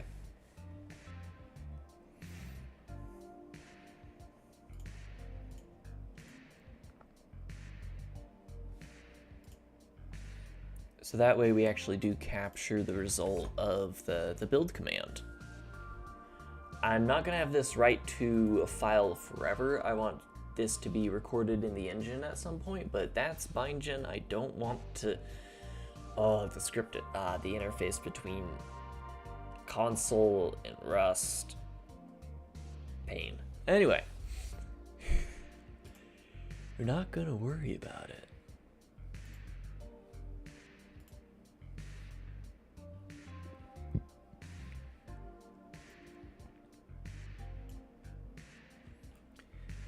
Though Rust has been rebuilt.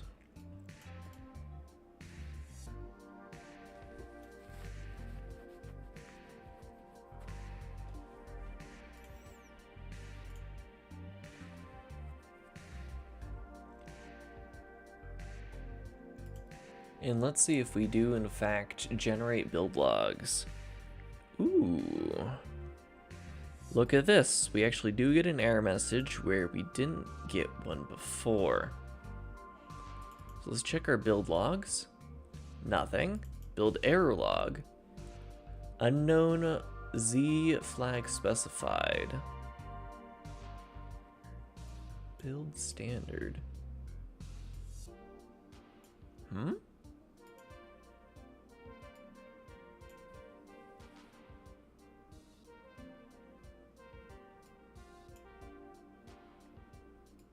We have the plus nightly, right?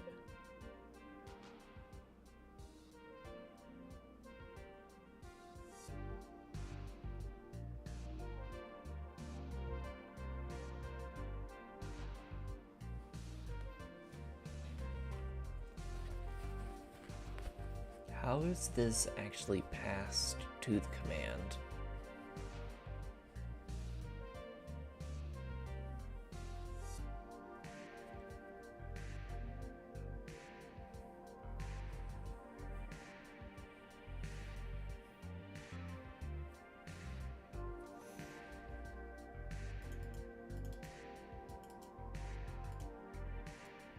Cargo nightly build.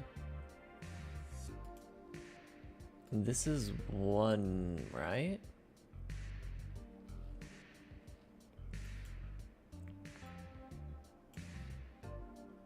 This is one argument as well. I'm not quite sure how I'm supposed to format this.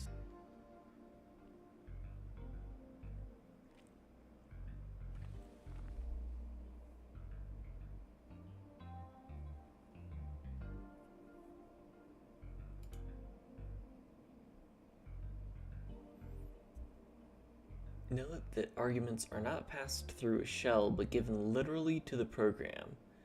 This means the shell syntax like quotes, escaped characters, word splitting, global patterns, substitution, etc. have no effect. Interesting.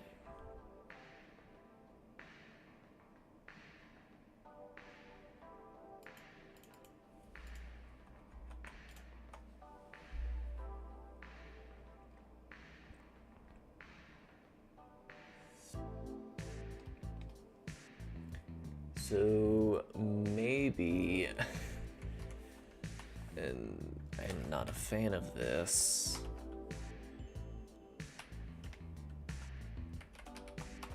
we do something more along the lines of this, where each separate word is its own thing.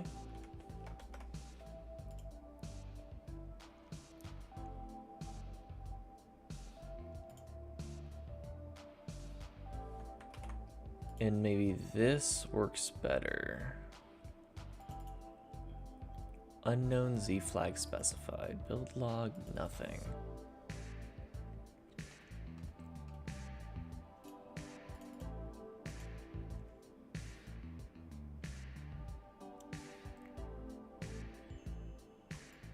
Plus nightly build. Target. Wait a second.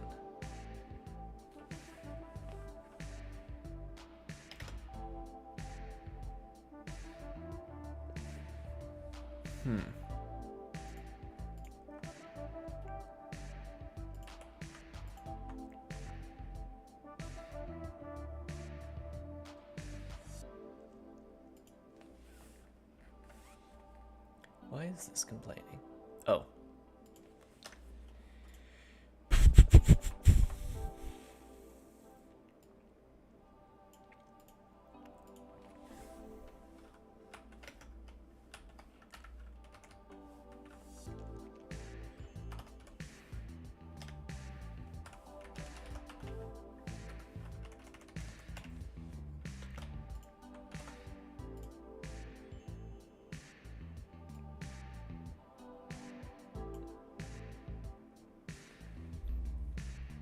This might work better. Unknown Z flag specified. Still unknown Z flag.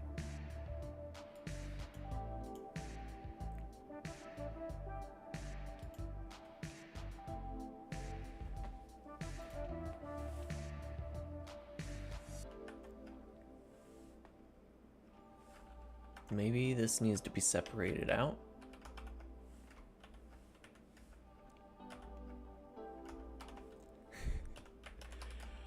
I hate this so much.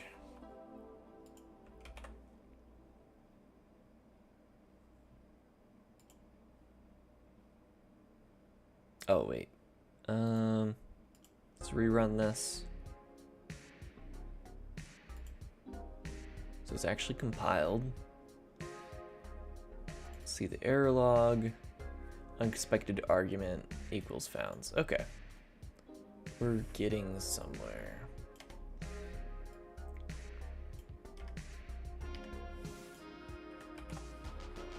I think. Let's try this again. I was just forgetting the CMake build step. So maybe...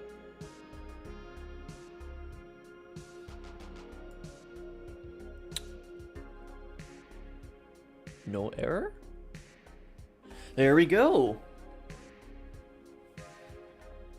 Compiled crate with name WASM crate. I forgot a space. So let's fix that real fast because it is annoying me.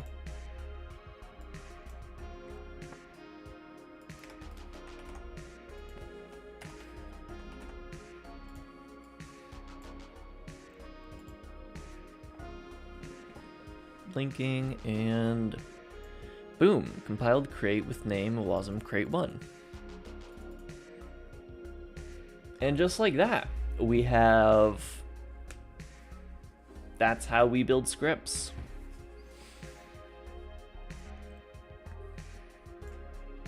We can even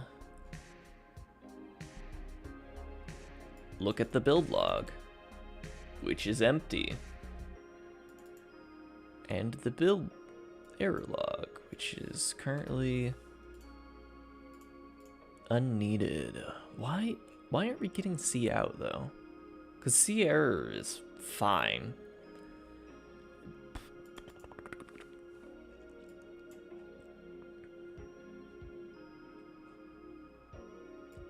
Build log, command result, standard output.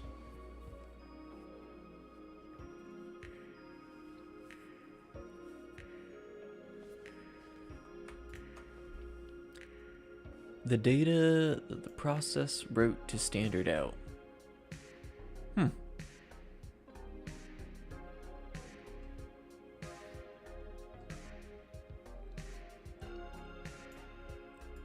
All right.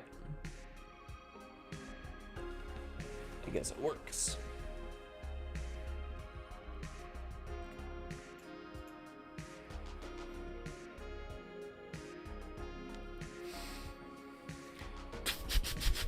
So, the thing I want to do next is, I know for sure that we have the right data. So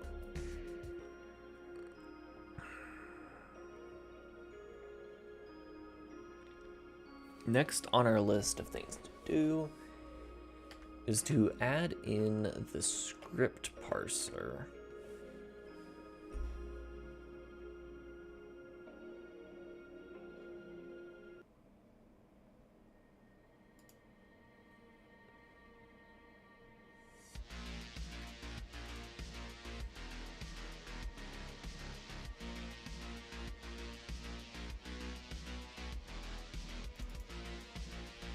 So do we have this in our cargo file?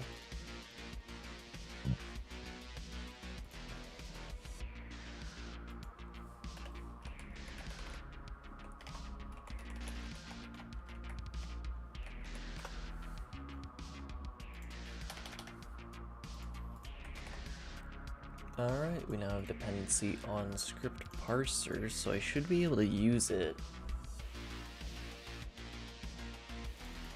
There's our FFI types.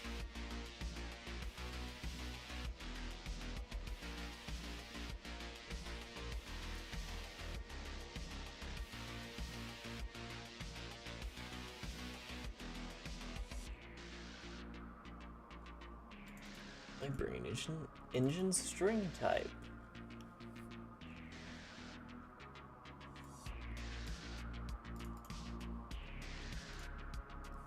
I might actually want to use this instead of the raw buffer. Yeah, we're gonna use this instead of the raw buffer.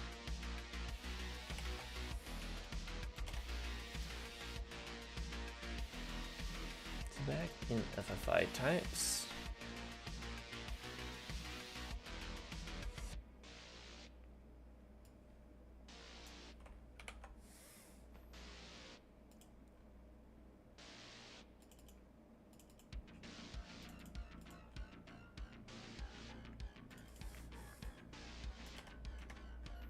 I probably want to drop some documentation on this in the future, but for now, this is fine.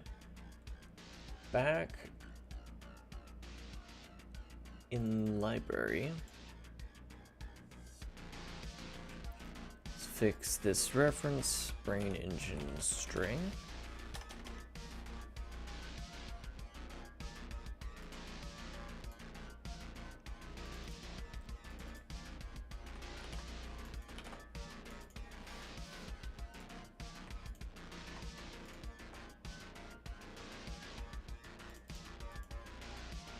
And we have a from C string.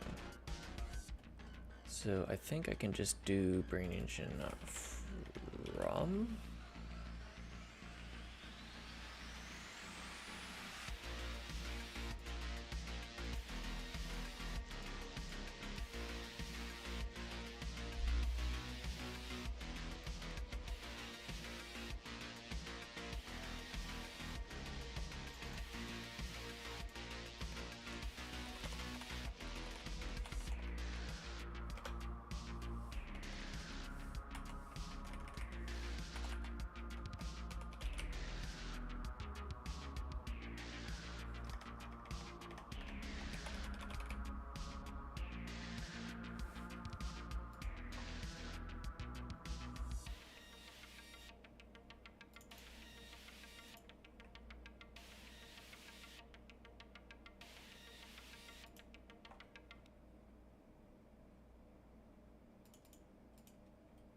Oh, this is literally just a raw pointer.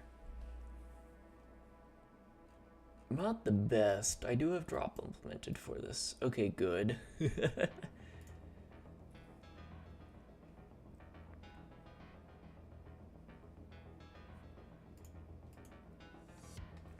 so we do, oh, okay, yeah. From C string, we do call mem forget, I think. We do, right? Or does into, okay, into raw does consume it. C string from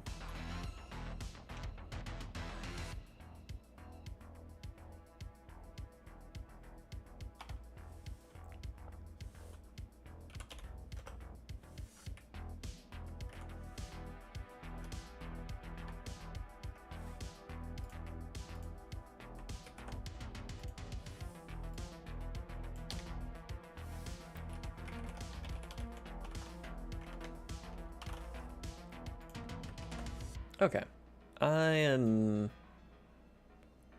fine with this, though I would like to create better bindings for this. Let's just create a straight up from string.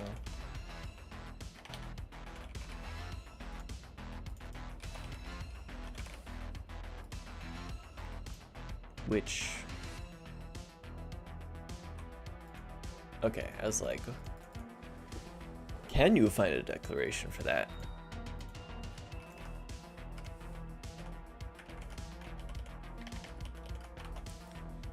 String as string.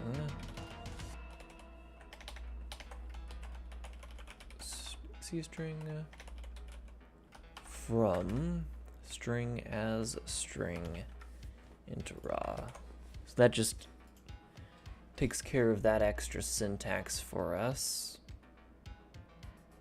So now I can just say BraneEngine string from pack name, though it is trying to move it.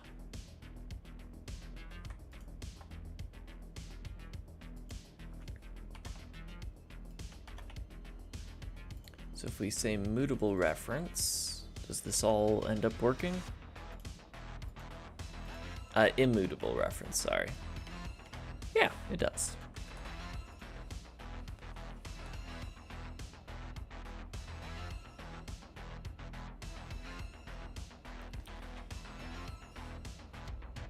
Though I wonder,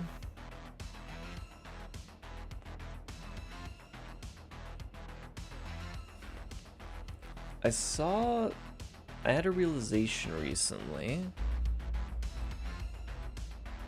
that into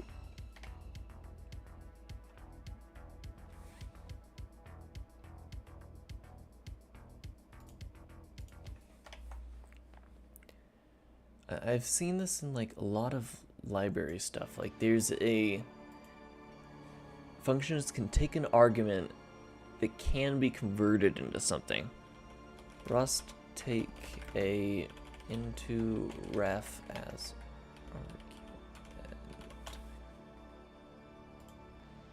ref.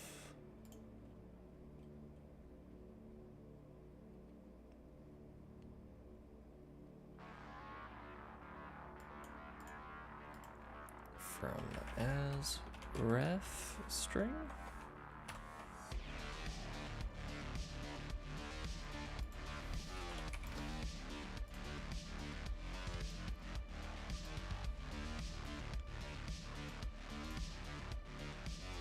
Then if in here I also said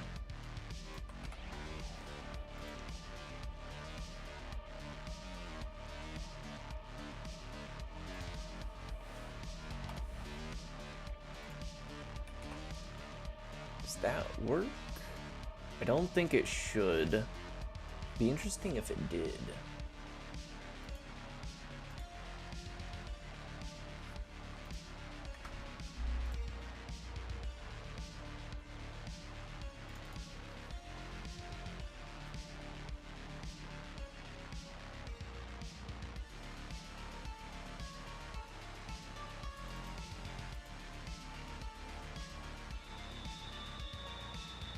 So where was I? Oh, right. It was in lib here.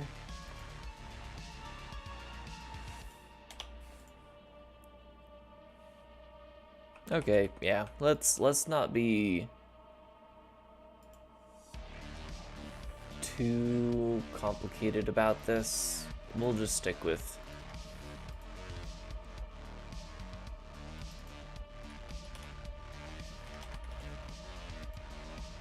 Ooh, we could do from string.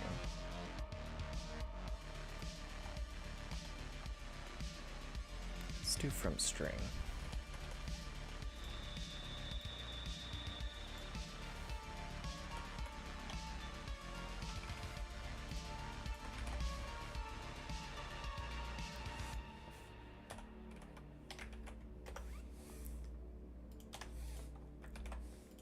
There we go. I like this.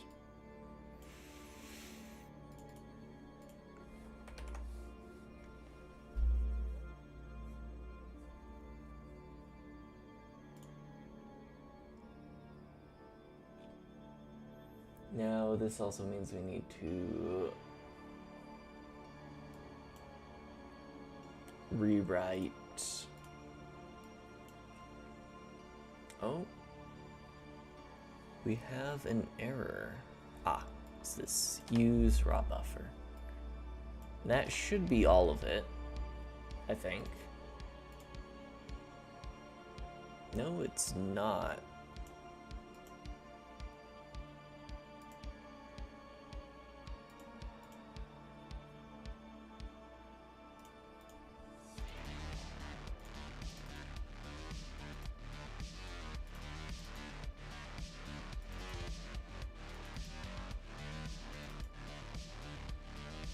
Okay, what's our problem? No matching package name, script parser found.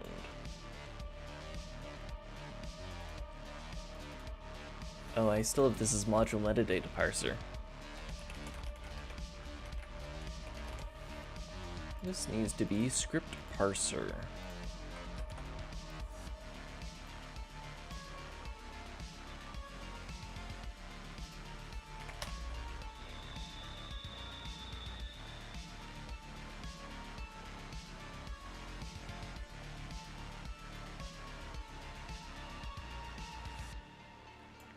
Okay.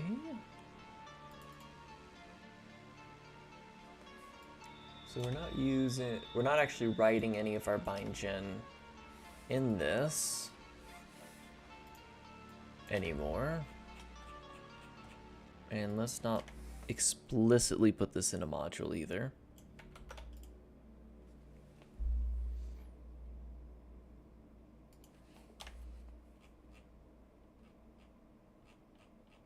We're not getting any immediate errors.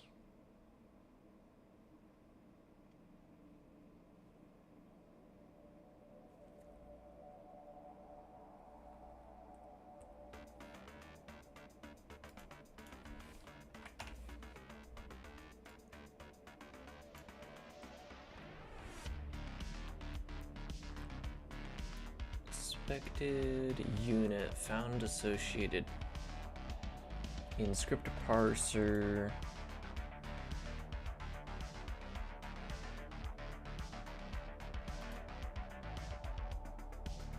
Lib. Oh, so in this file.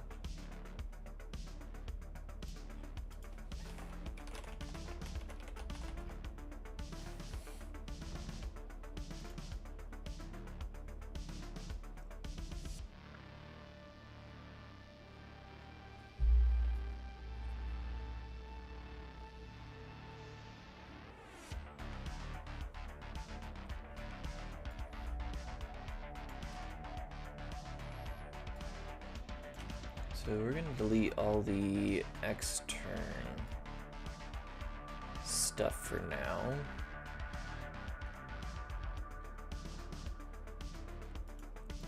We don't even need the module metadata since we're going one step further than just having only this library on the rest side. We're having the entire scripting runtime, which means we don't need all of these glue types.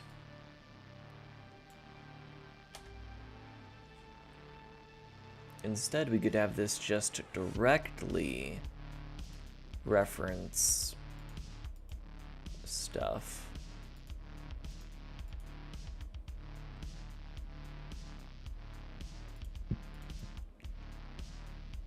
Okay, so it has realized that this is part of the scripting runtime. I think it might have.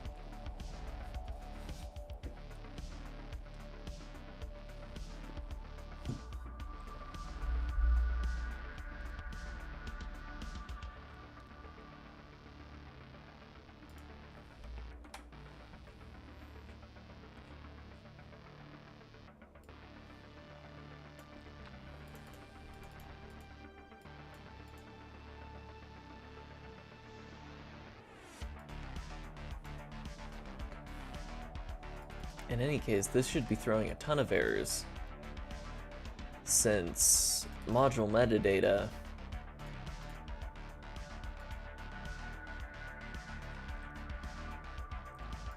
no longer exists. So all of this should be complaining a lot. Which is what it does when we try building it.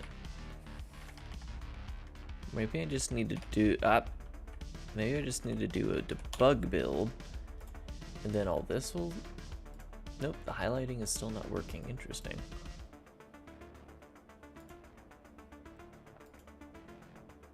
So let's try manually adding this to our editor. I go to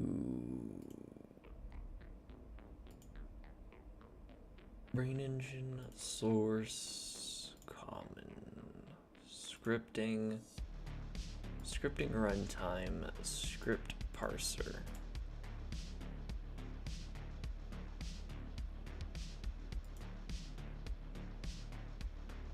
There we go, now we're getting errors. That's more like it.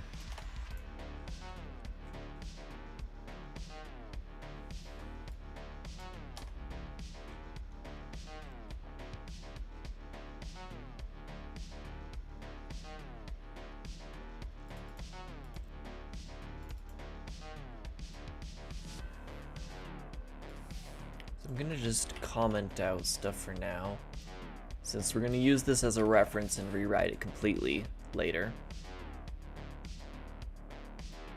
In fact, there's a chance we just copy and paste this. No, we keep it as a separate module for the easier switching, possibly easier switching. And in here, we'll take in a... Dang it, would that cause a circular build reference? It might cause a circular build reference, which I'm not sure how Rust handles those.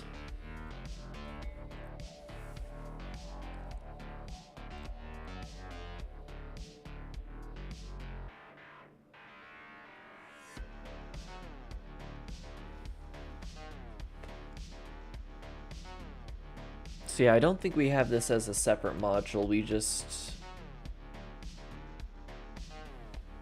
conditionally build this instead. So yeah, I'm not going to worry about script parser quite...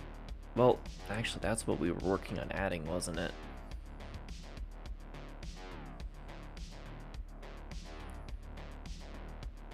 So what we're going to do to start adding this is remove it. So to start adding it, we remove it. And then we rip out the only parts of this that matter. Which... Do we use proc macro too? We do not. I think we use... Do we even use that?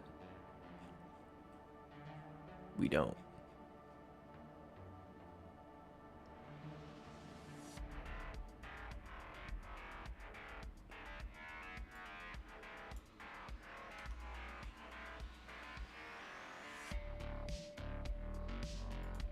Syntax, syn part. Oh, so we're just manually referencing this. Okay. So I think I just copy out the meat of the whole thing.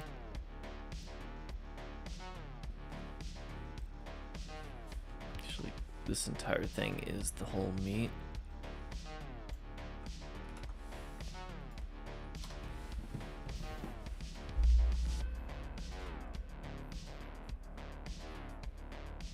And then back in here in the runtime in behavior pack,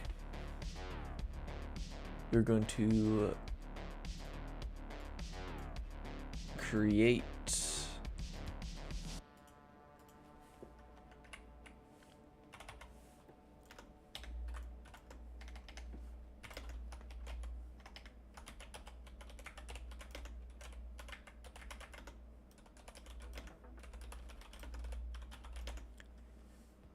from script files in a crate.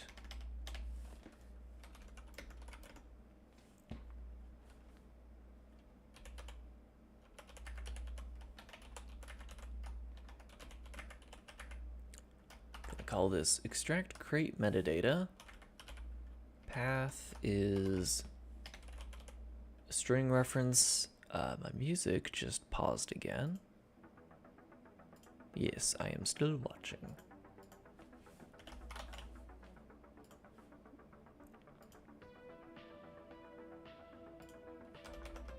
Last time I used a playlist.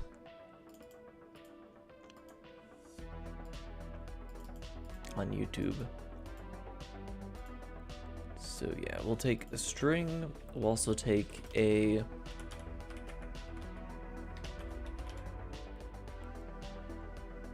reference to a pack.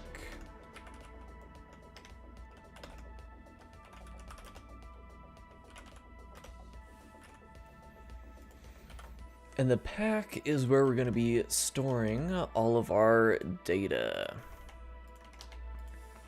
Now, I'm not conditionally compiling this yet.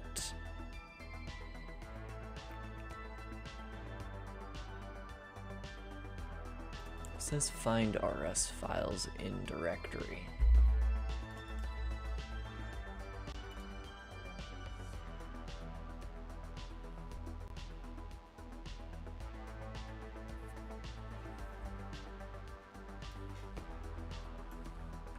We'll just copy that out for now.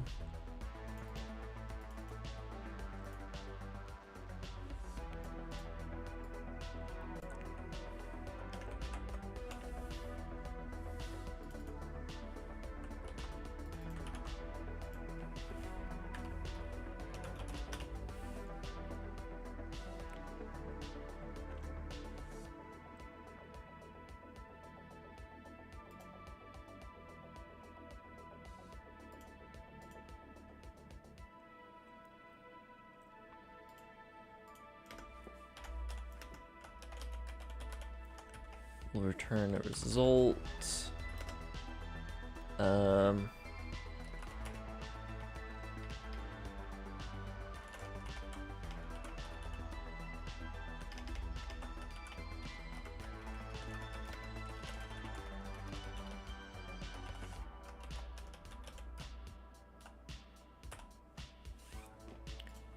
Like that.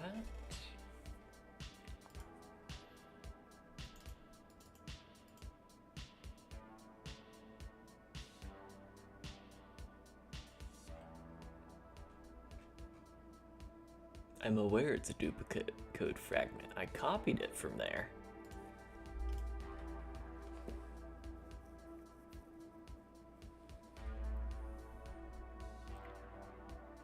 Oh, the reason I did this was so it would be recursive.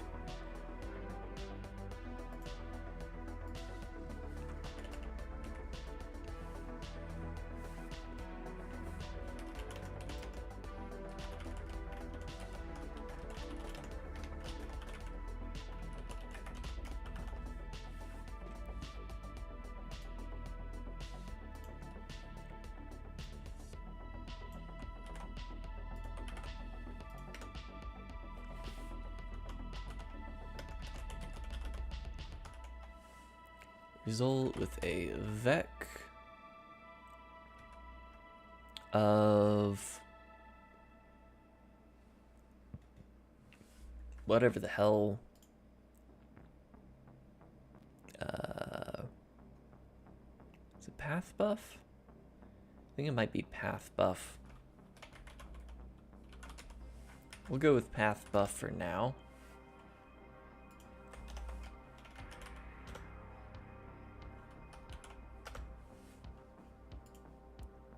Okay, yeah, it is a vector of path buff. Path buff, and then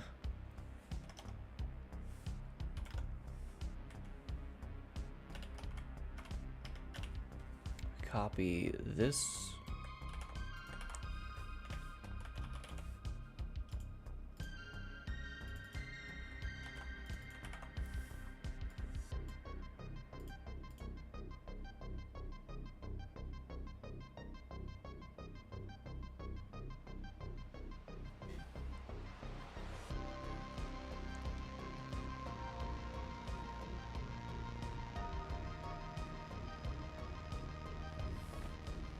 interesting. What was going on here?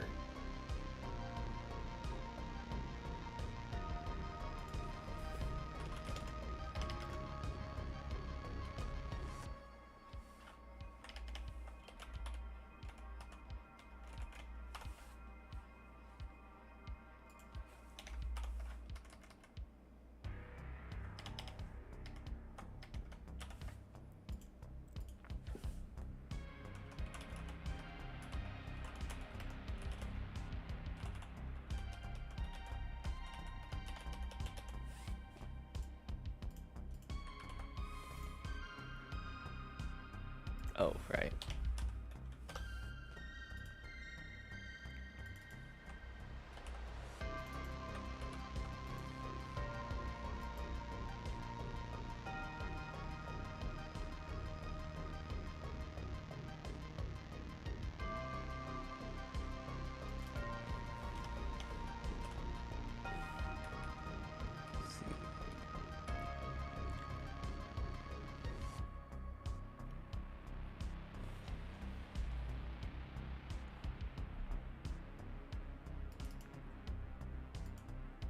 Okay, so can we append?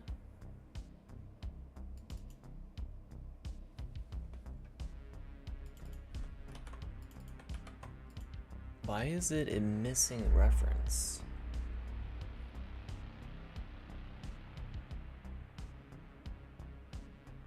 String unwrap.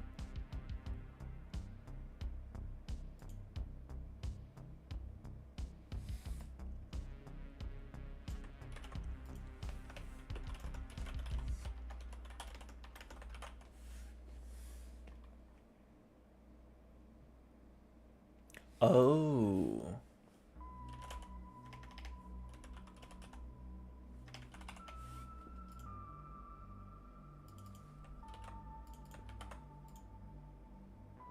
That's why. I was so confused there.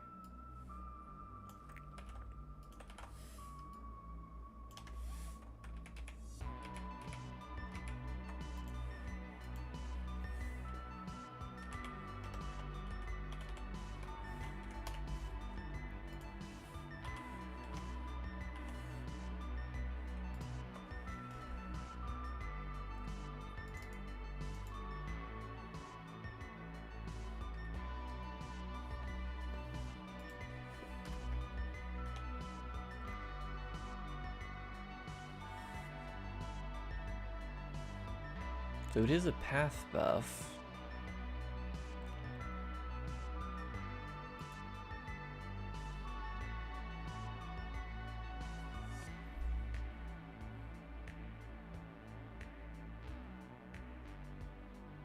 Okay, let's look at how I made this before.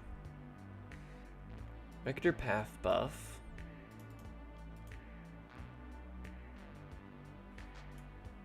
I didn't do anything with it before. It was just unused code.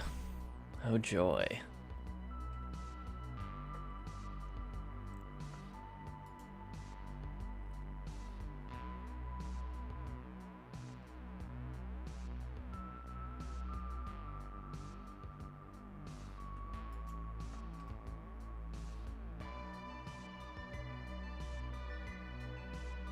Oh, I'm dumb. It's just expecting a reference.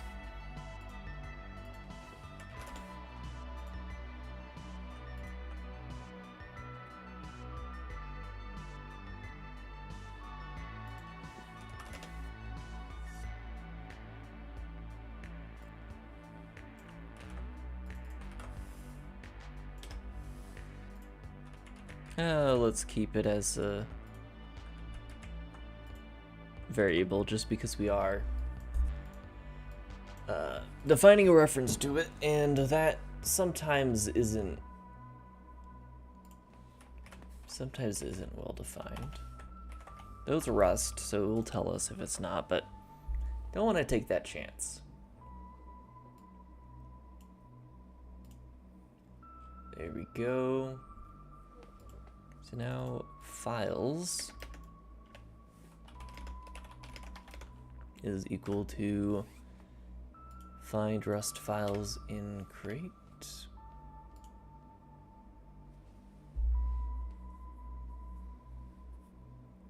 What is complaining here? Expected result found. Oh, it's just these returns.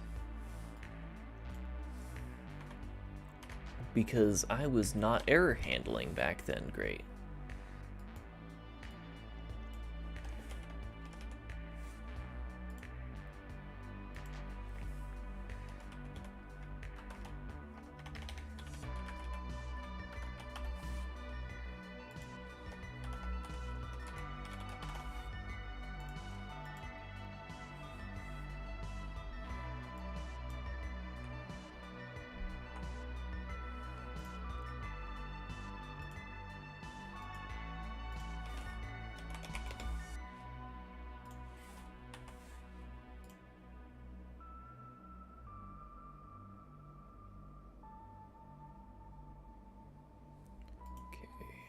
And I think I can pull off the same thing here.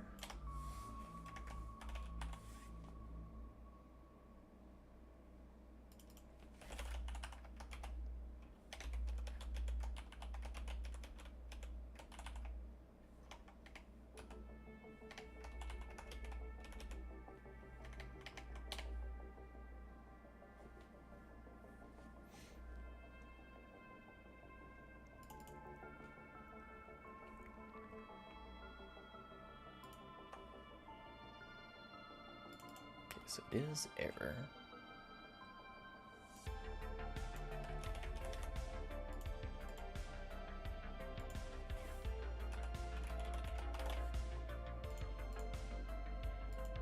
And then here,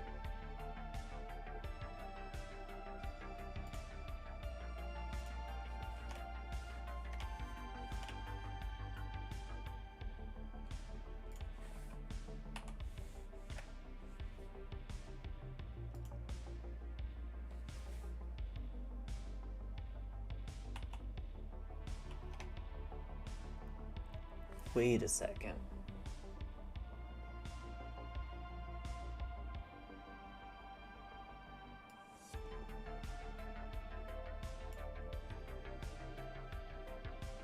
This is the for each, so this doesn't want it to return anything.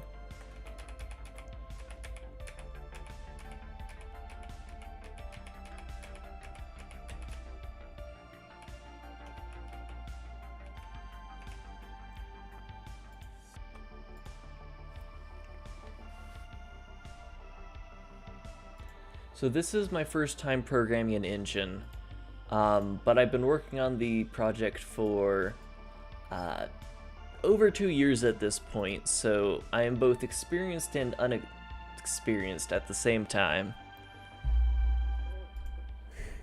I have learnt a lot. I'll say that.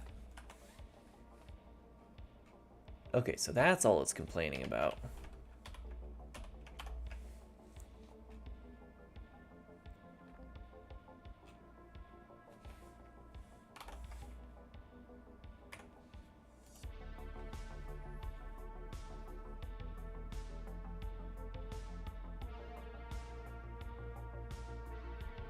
Unresolved reference, read to string. Yep. We shall import the missing reference. Standard IO read.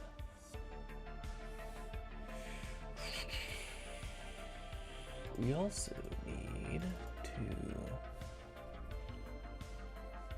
Thank you. I'm just making it harder on myself at this point.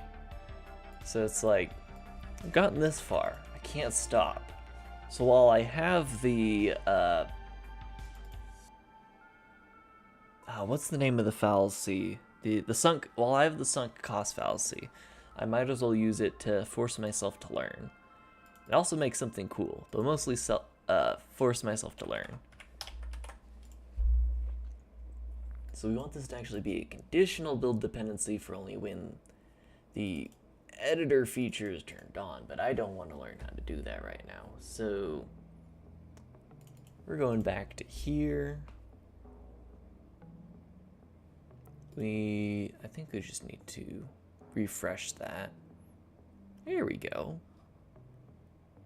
Parse file not found in crate.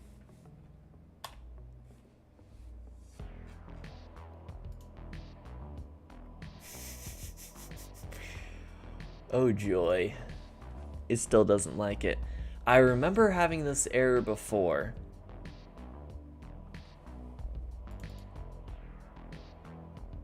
Ah, here it is.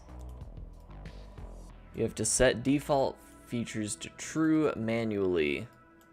Oh, features to full and whatnot.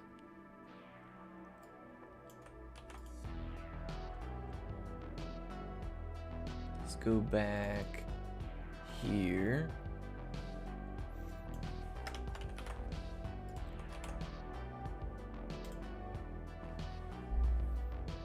And then back in behavior pack. I don't think we need to manually.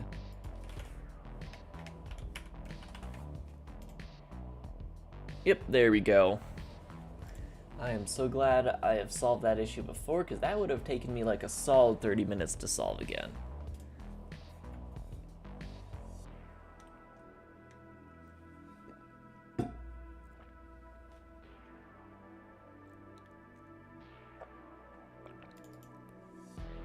Was this a function I defined?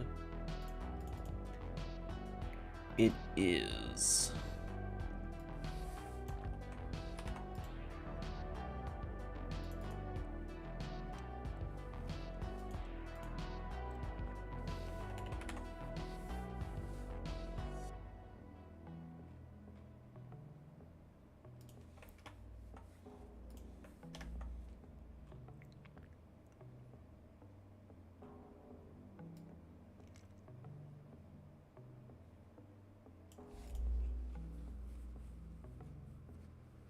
Not all of this needs to be in the implementation for behavior pack.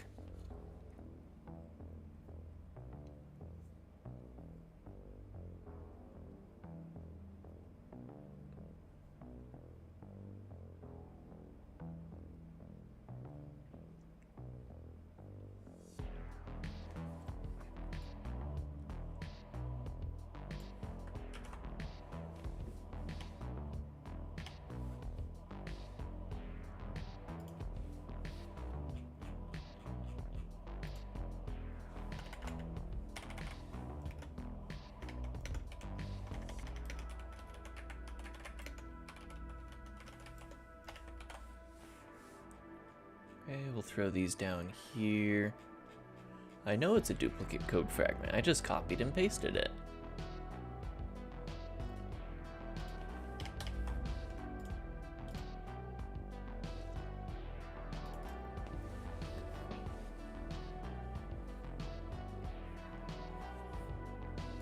So if this function contains the attribute,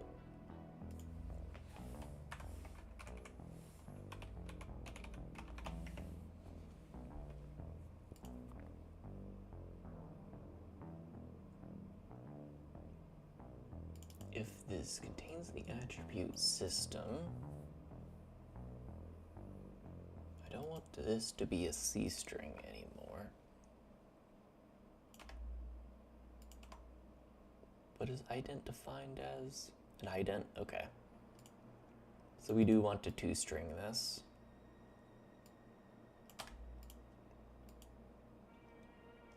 And then in behavior pack, we want to say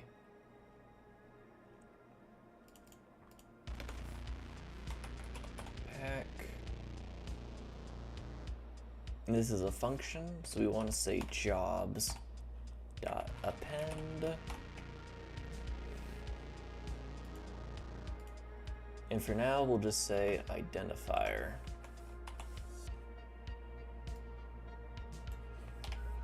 Because I think for now, append is, oh, sorry, not append, push.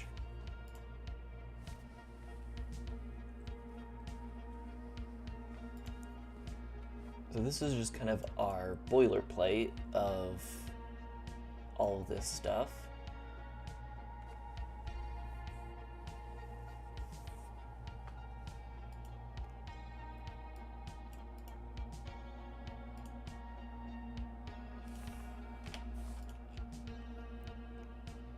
Then over here, sort of the same thing. Pack components, push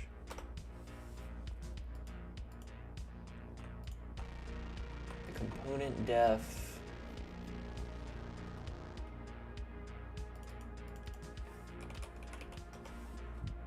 member vars. So name is correct. Oh, but it's private.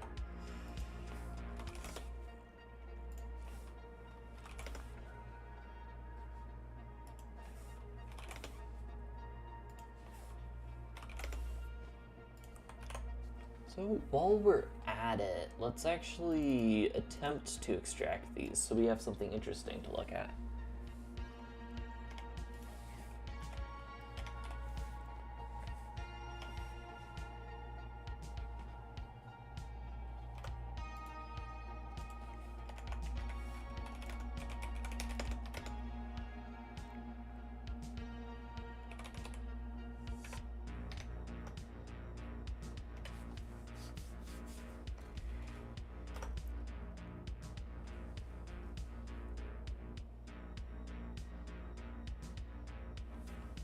Is it that easy? A little disappointed. On other things where I've done similar things, like when I scan GLTF, not GLTF,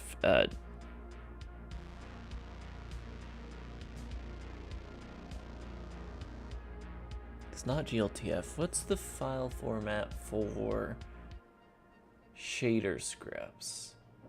Starts with a G.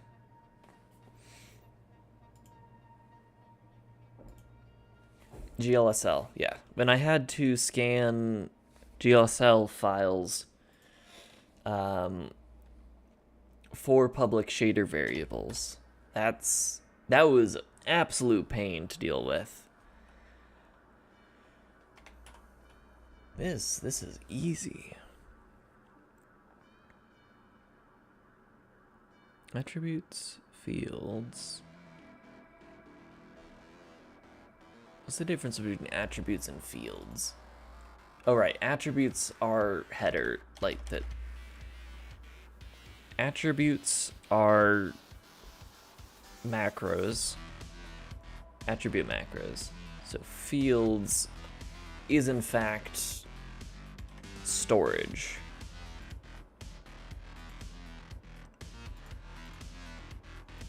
I'm not going to worry about generics. We are not supporting generics.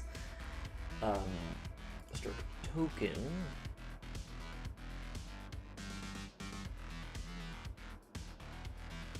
Visibility, we're setting that manually.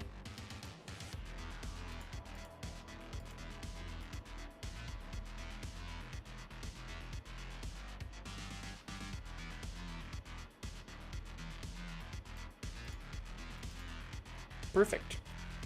So fields is what we want by process of elimination.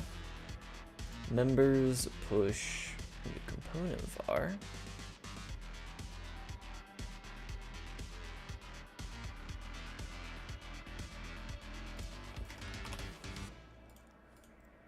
Name and value type. And we just throw members in there. Look at that. We have extracted all of the members. Though field type, this is a type. Oh joy. Oh joy. Okay.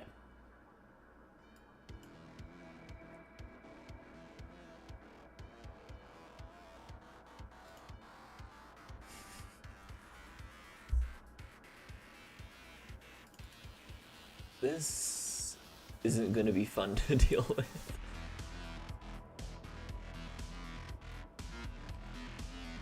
I wonder what helper functions we have for this.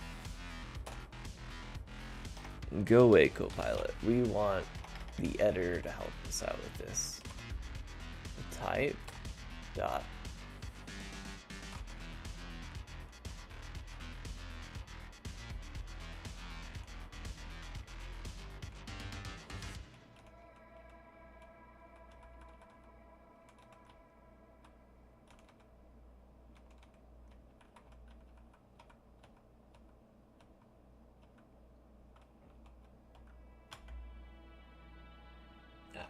we can't into this.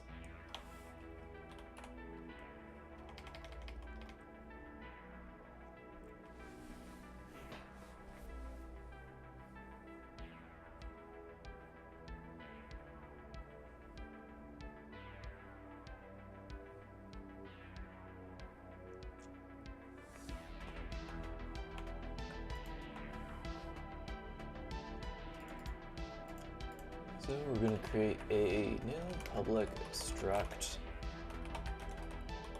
var type with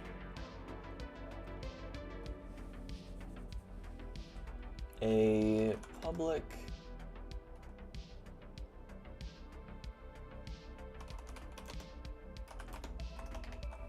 type name,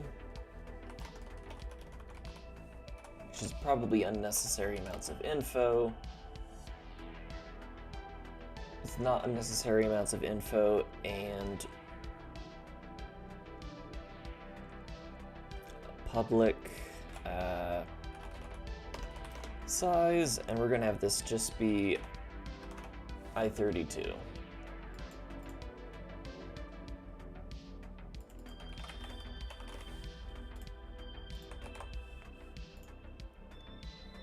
We're going to derive, debug, and clone.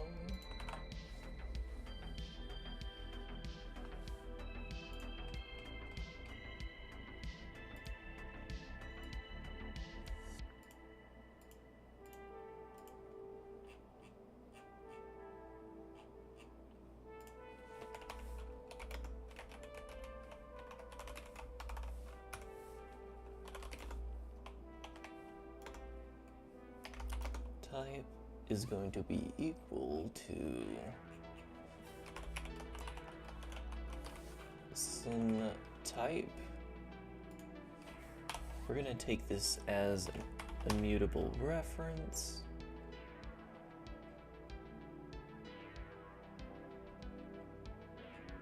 Where? Up here.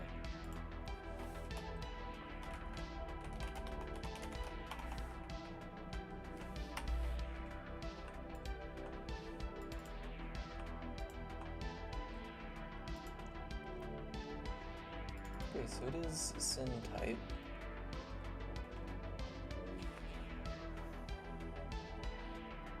Expected type reference, found type.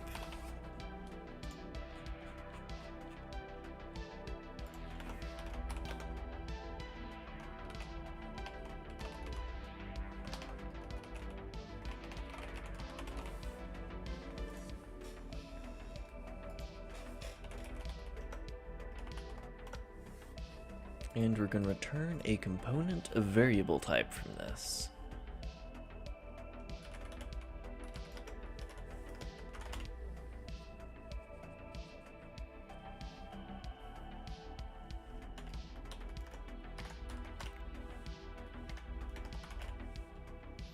So worst case scenario, oof.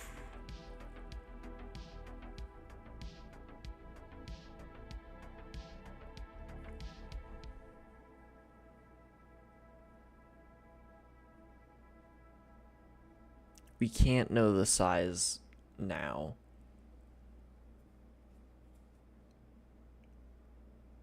If they're using structs.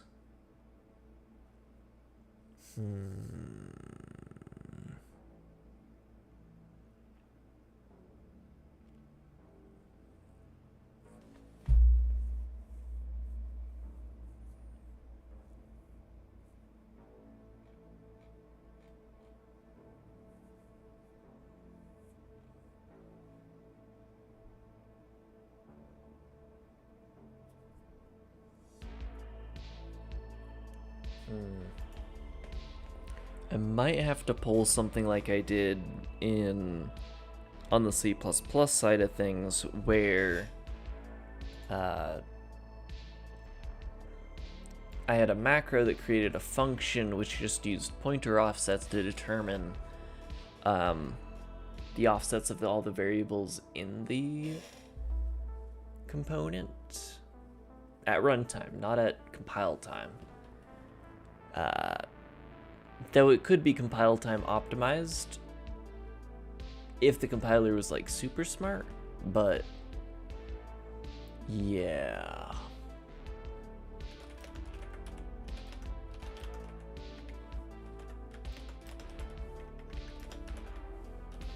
Because this library that I'm using to parse the file right here, where are you? Anyway, SYN, sin. The thing that I'm using to parse the file, all it does is, well, parse the file. We don't have any metadata about what the types actually are. We just have the grammar of the file. Meaning, okay, cool, I have a Boolean, but what does this string Boolean mean? Now,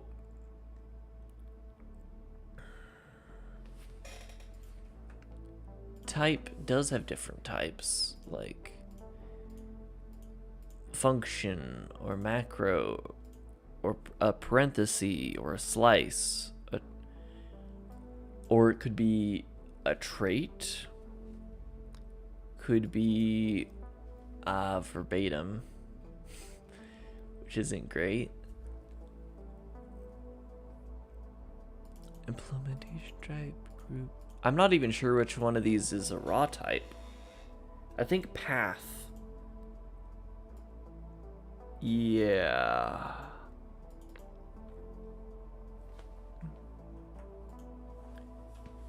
So we have token.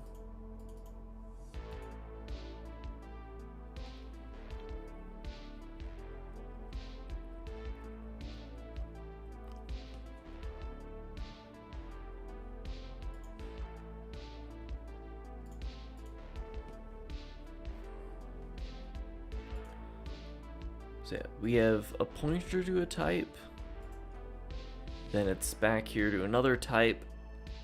I believe path is like this raw, it's a path to a type. Yeah, path. Because when I was doing a research on how Rust handles tokens, because I wrote a token parser from scratch, like a function demangler from scratch. It's pretty fun. Paths are the names of types. This is how we would get the actual name of our type.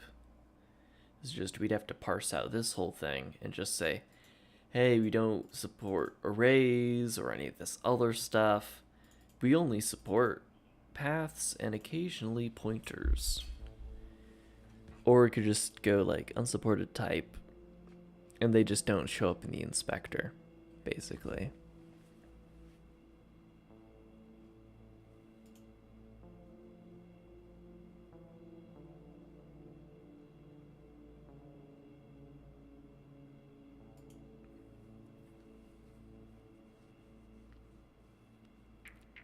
Oh, so this is the actual size of macro.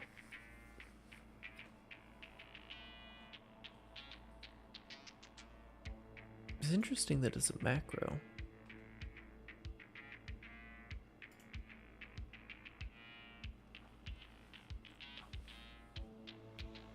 M size of t is not constant.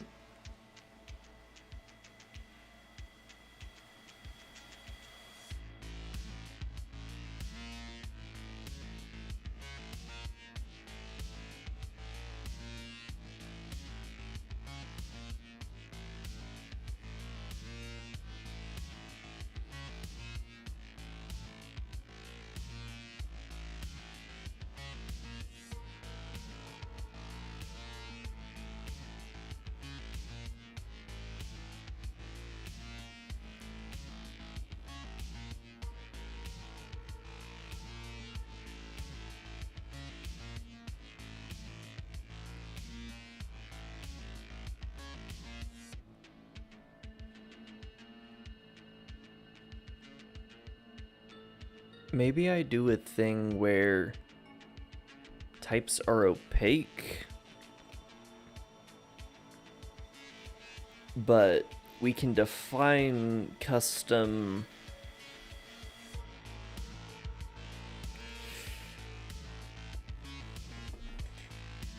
maybe I write bindings for UI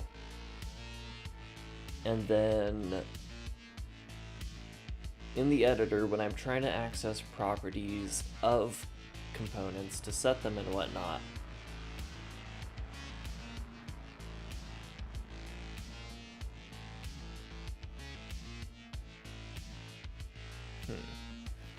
I'm not sure.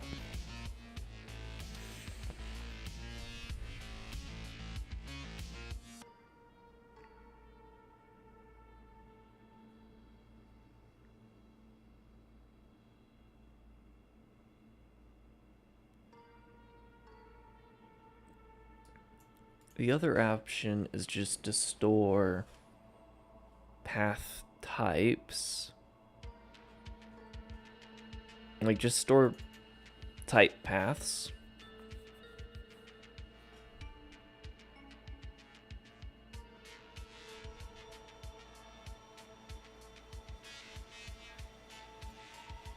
And then just have a lookup map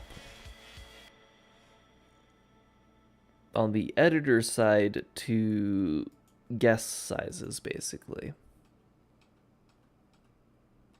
Which I think is the in-between path here, so that's what we're gonna do.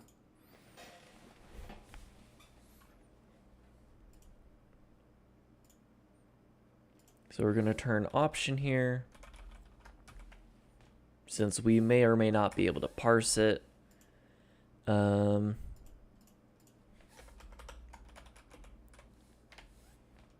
For most cases, it's going to be none. But in the case of path,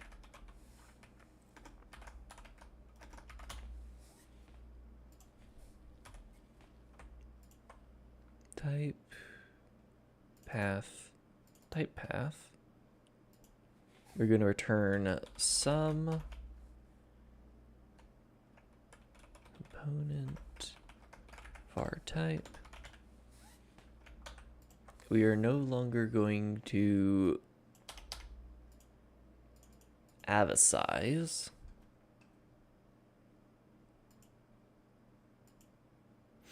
Oh. I still can't guess the offset though. Because if there are missing types in here that we don't have the sizes of,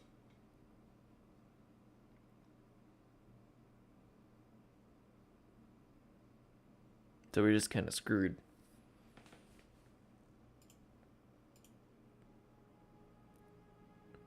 Alright, I'm switching off of a playlist.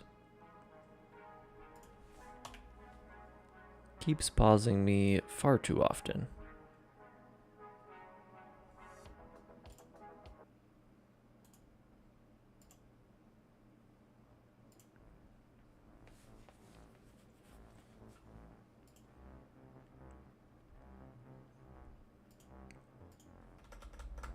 So for now, we'll still do this, just so we have something there.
see. So what's the functional programming thing where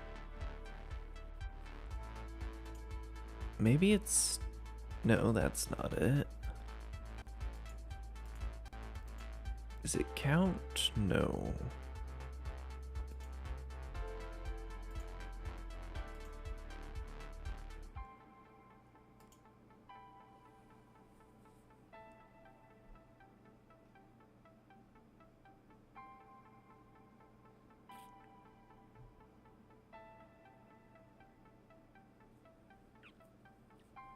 Maybe it's reduce? I think it's reduce.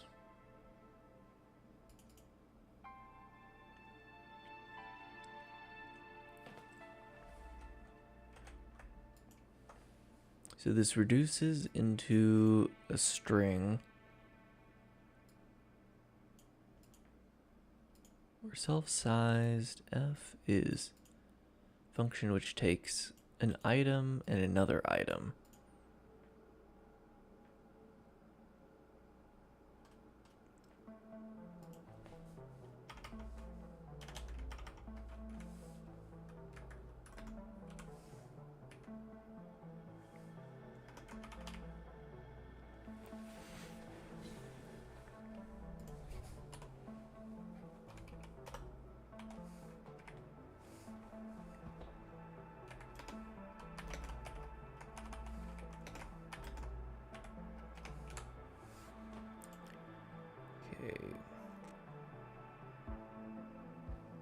Let's look at problems.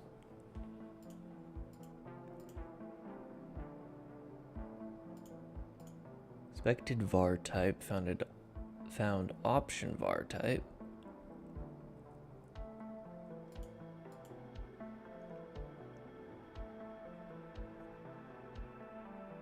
Found reference path segment.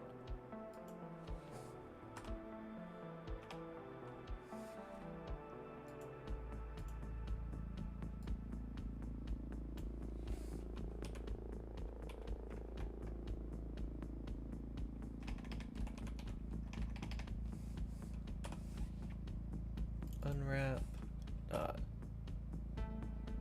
ident to string.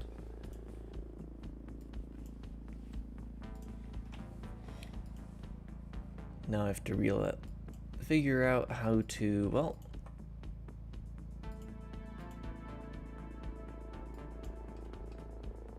actually I might be able to pull one of these. Say reduce to a string.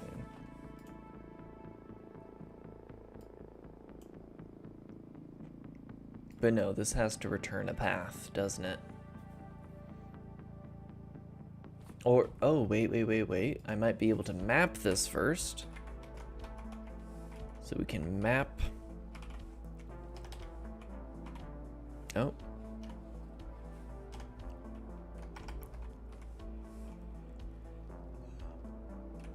Segment. This path segment equals s dot to ident to string, and then we reduce this into a string we separate with colons.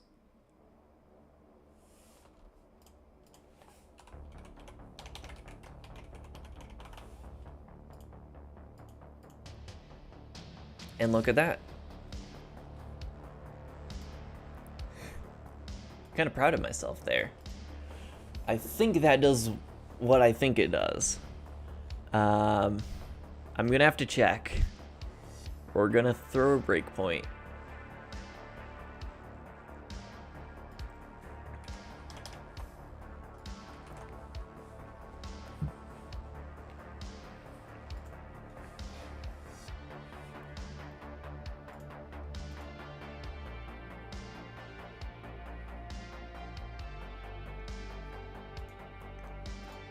See, I say if let value type.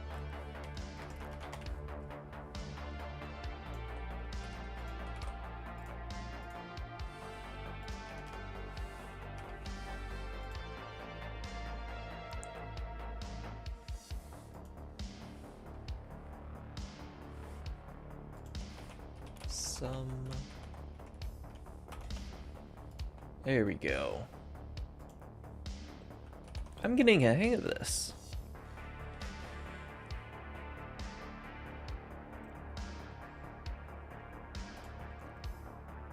So now, to test.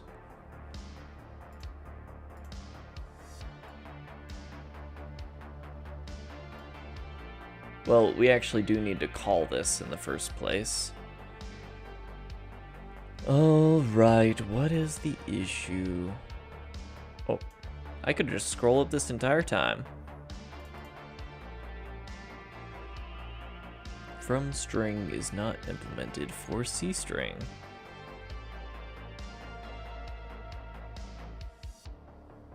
Wait a second. Don't I have an override of this for C string? FFI types mod RS.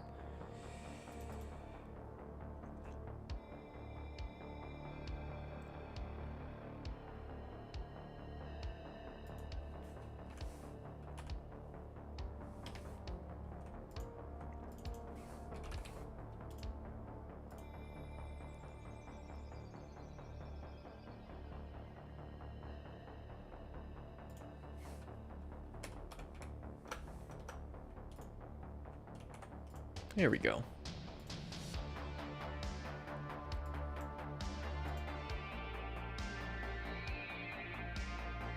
Okay. Successful compile, though I have realized we're not actually using this in compile crate yet. So we need to run extract crate metadata here.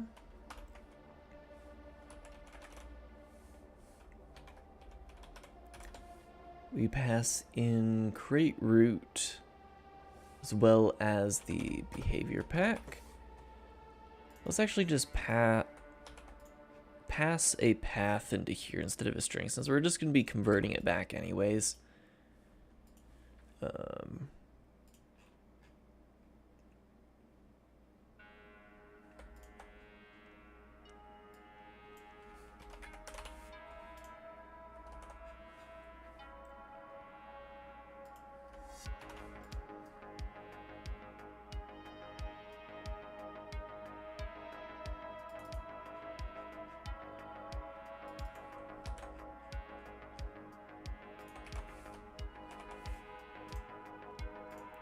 Throw extract crate metadata. We do use the result. Let's make sure that this is referenced as well.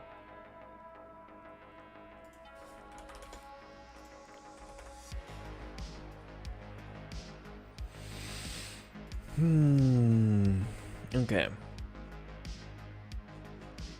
Resolve our last error.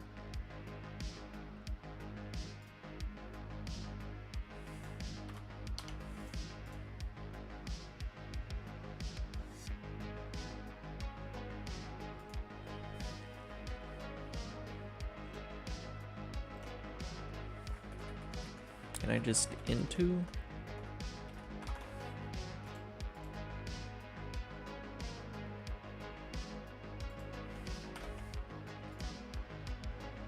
I cannot.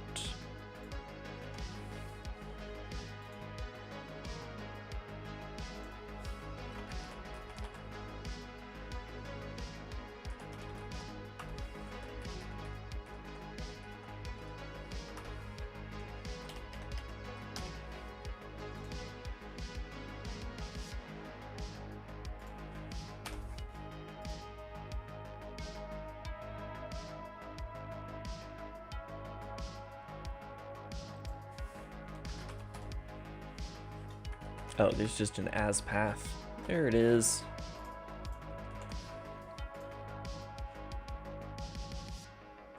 try the... Oh. No more raw buffer.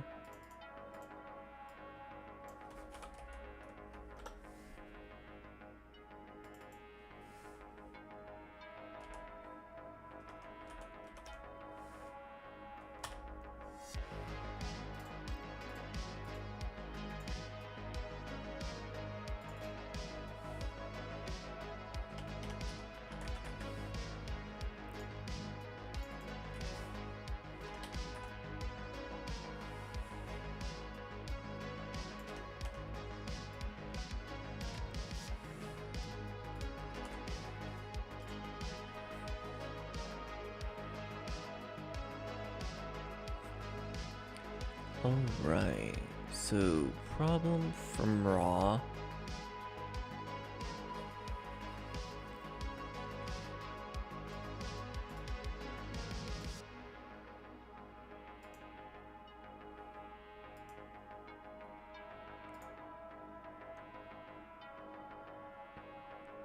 Interesting. So this Rust behavior pack is invalid? Maybe?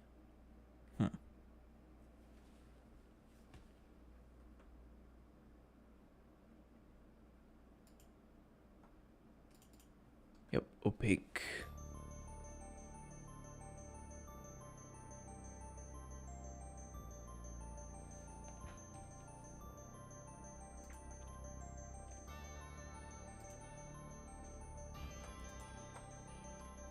We had a segmentation fault on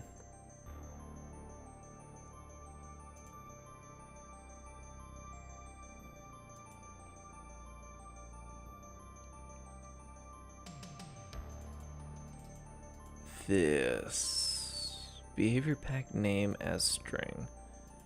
Behavior pack name WASM crate 1.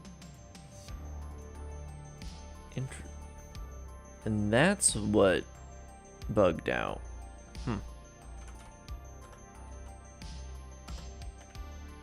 That's fine. As a string, that's also fine.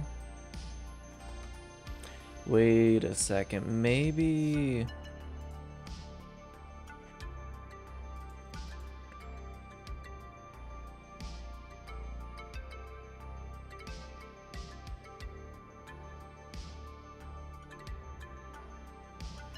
Consumes the C string and transfers ownership of the C to a C caller.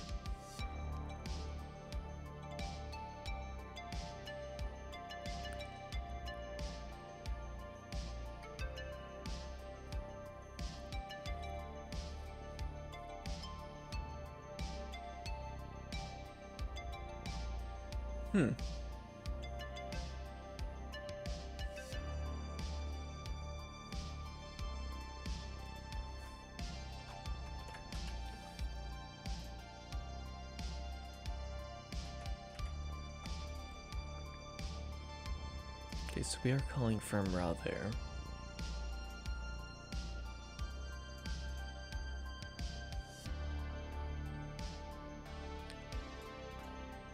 None of this is even unsafe code. It's just bugging. Well, let's check the console. Oh, it's just straight segmentation fault. Fun.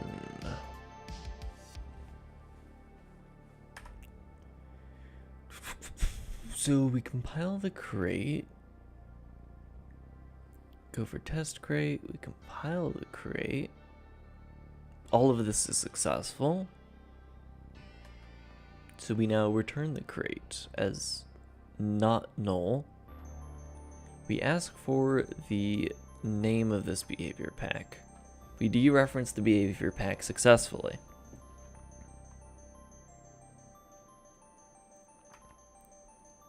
We reference as string.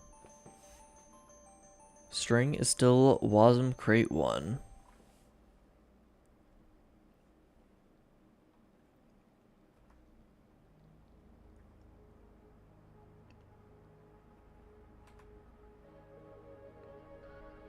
No error this time? No, there is an error this time.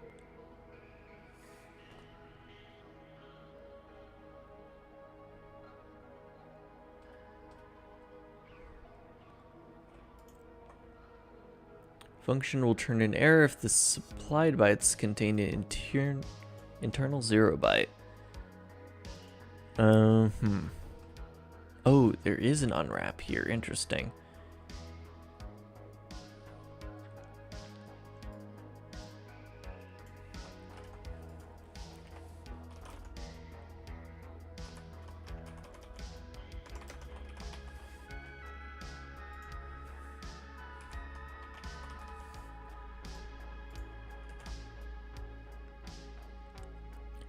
Is it this unwrap that's causing the error?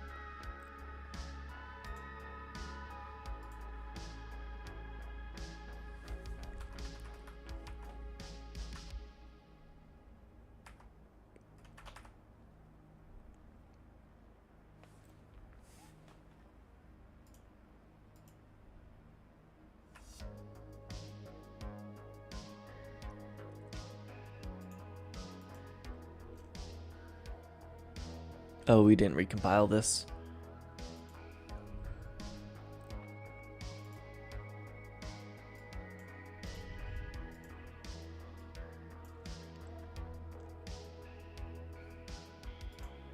Let's try again.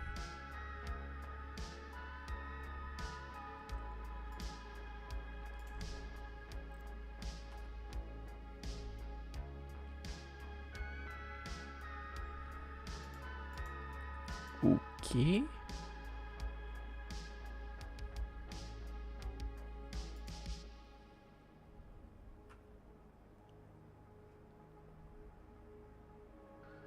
From raw.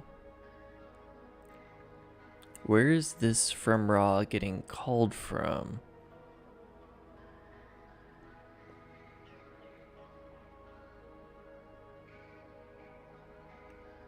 Drop.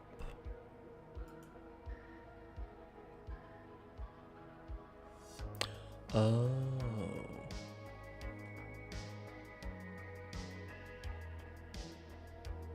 Wait.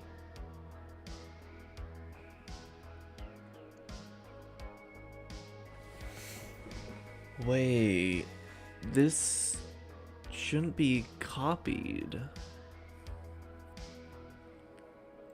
What are we calling drop?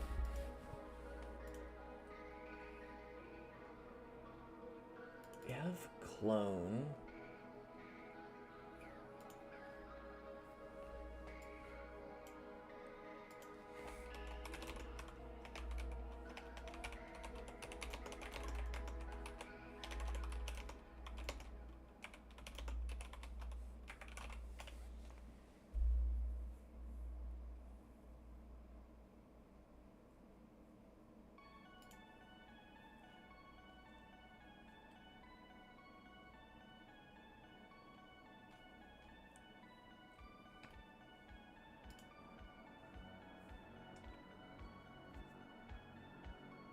Am I accidentally implementing copy for this?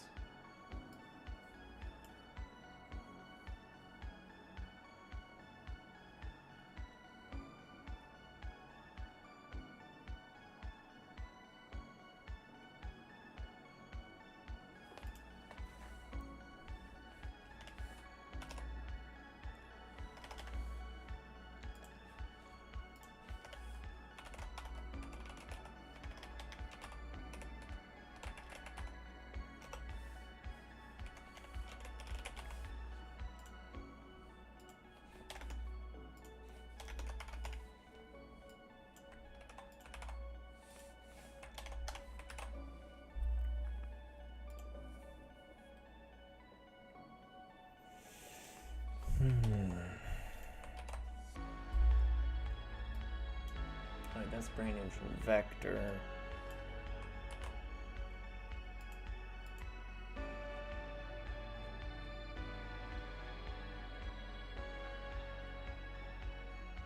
Here's drop for BraneEngine string.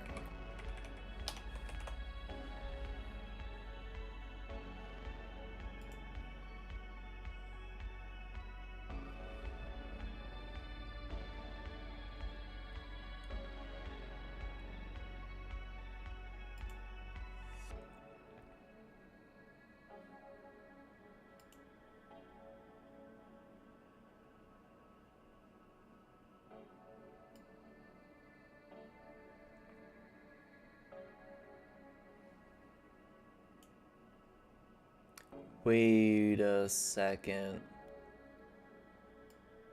Are we calling drop on the old value of name?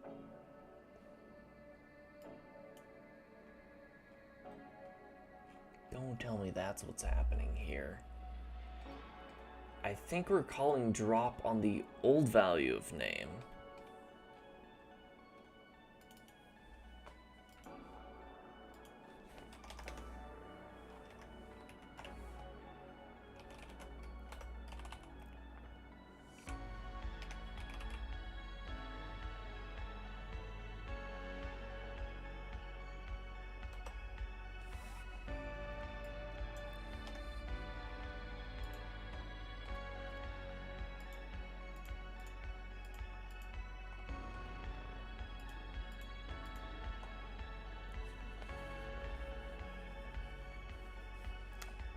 So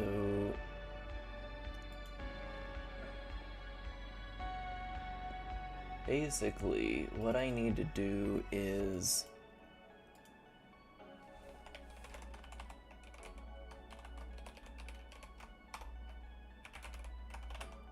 forget name.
I think I can just do standard mem forget name, then call this.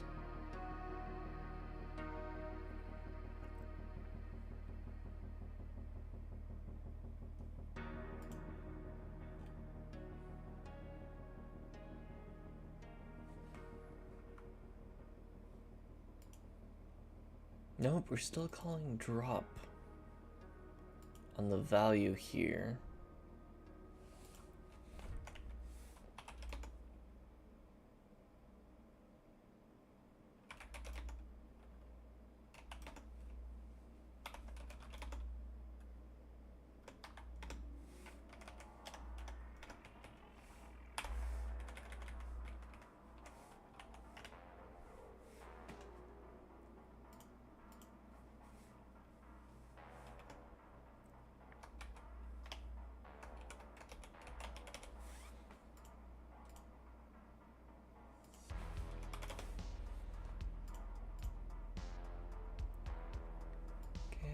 then if I standard mem forget that,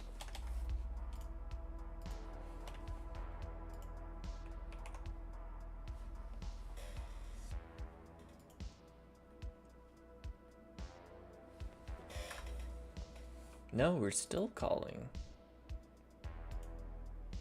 Fine. I'll initialize it. Ah.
Trying to set this to null.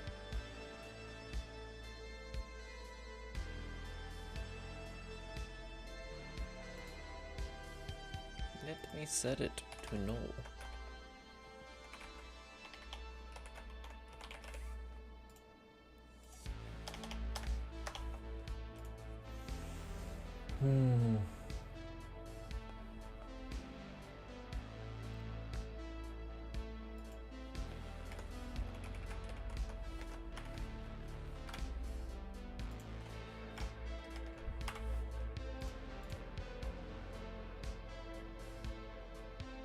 I don't want to uninitial. I don't want to dereference it because I want to set the pointer itself.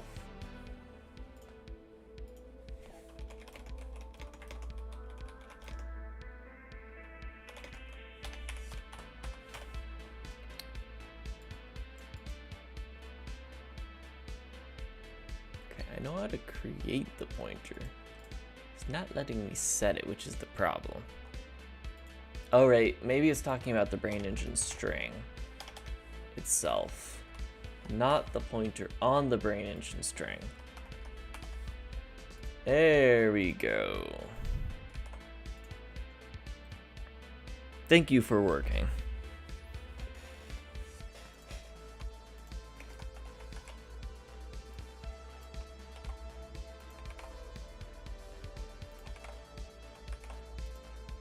Now we go over here.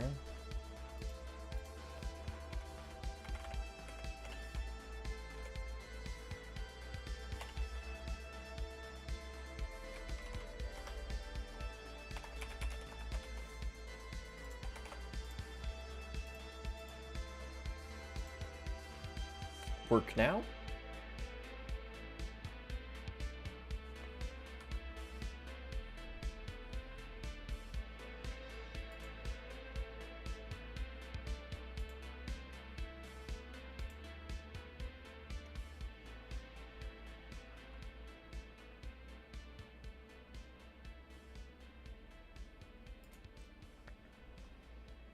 Okay. Oh, maybe here. Probably that I haven't recompiled yet.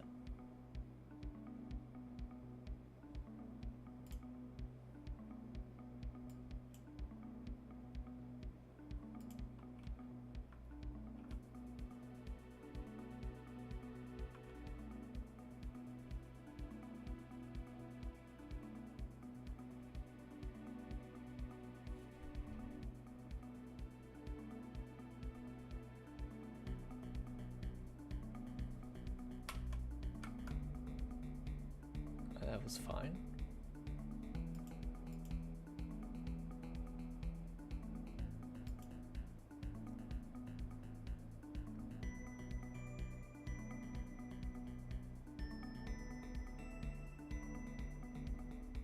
Oh. 'Cause we...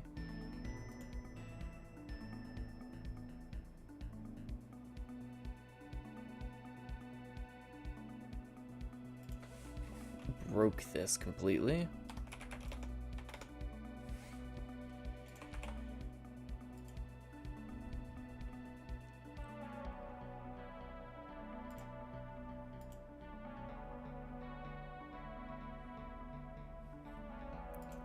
Recompile, run.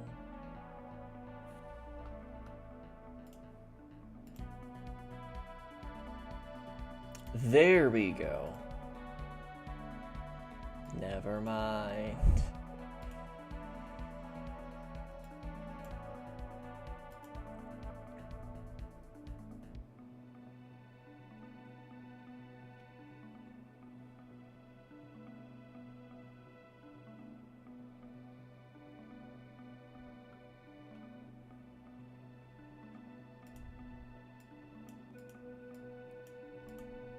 Invalid pointer.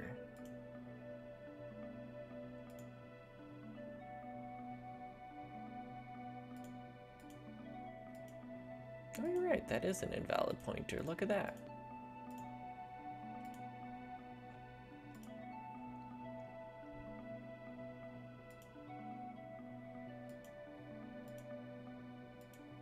So somehow between here and here,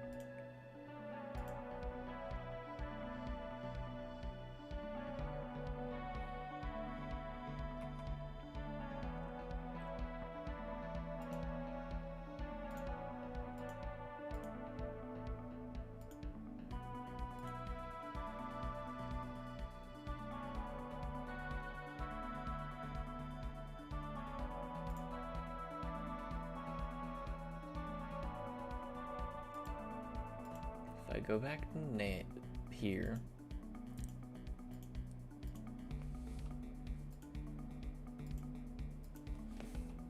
see. Char pointer name data WASM crate 1, so that is still valid.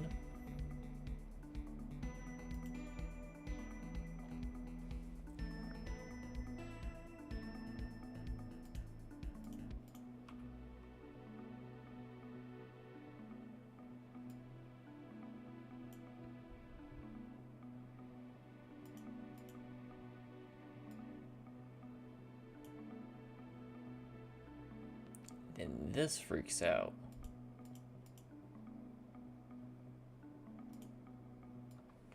So I'm gonna just try letting this do its thing here.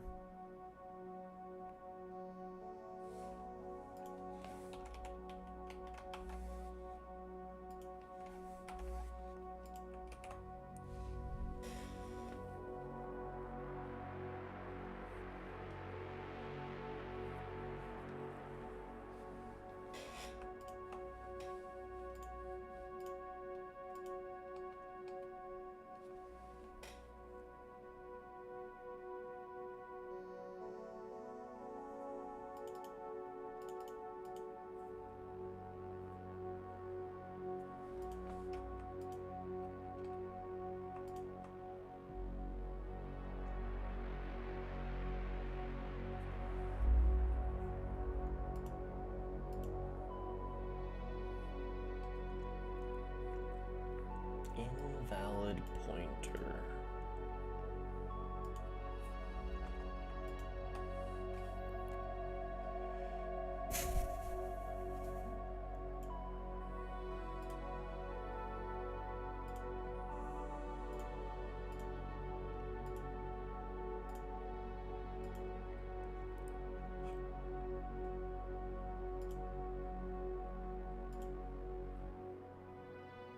Okay, so we call drop here.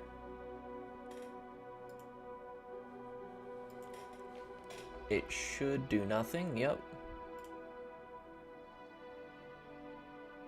Until we get here.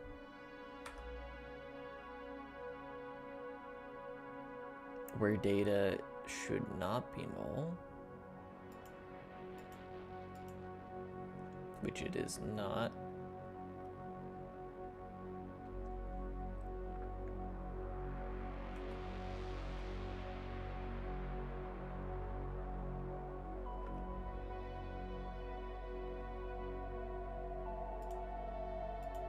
That seems fine.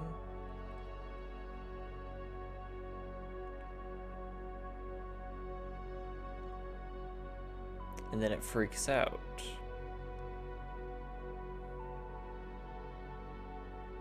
About an invalid pointer.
Okay, yeah, no dialog is called.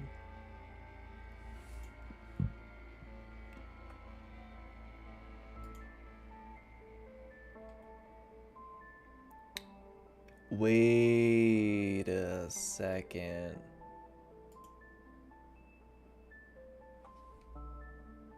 I know what I'm doing wrong.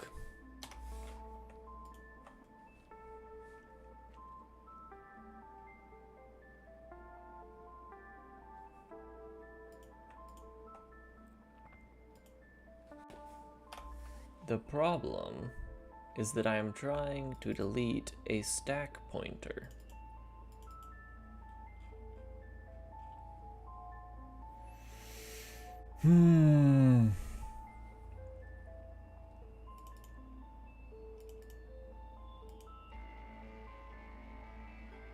All I need to do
and then in here, all I have to do is drop unsafe.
Cannot move out of string, which is behind a raw pointer. And why can't I can't do move out of raw pointers?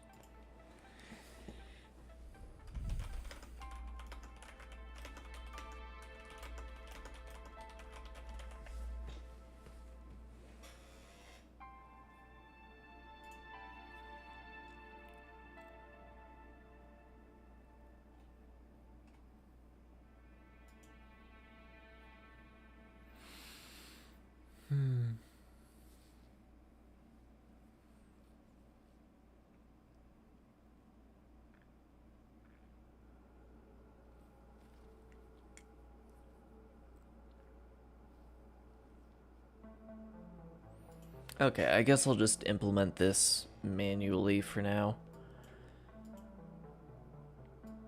We'll just say C string from raw string dot data.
Oh, I just did from instead of from raw. There we go.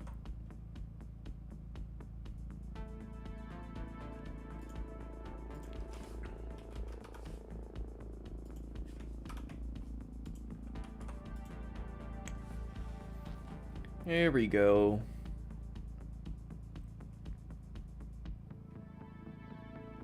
Manual call to the drop function.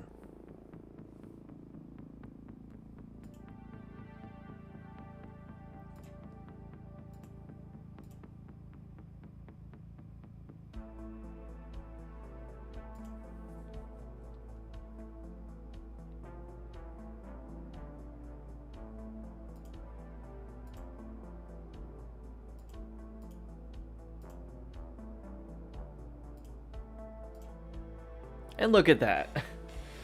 Memory issues solved. I love how Rust has implemented constructors and destructors, but it's a pain when interfacing with another language that is not Rust and not enlightened.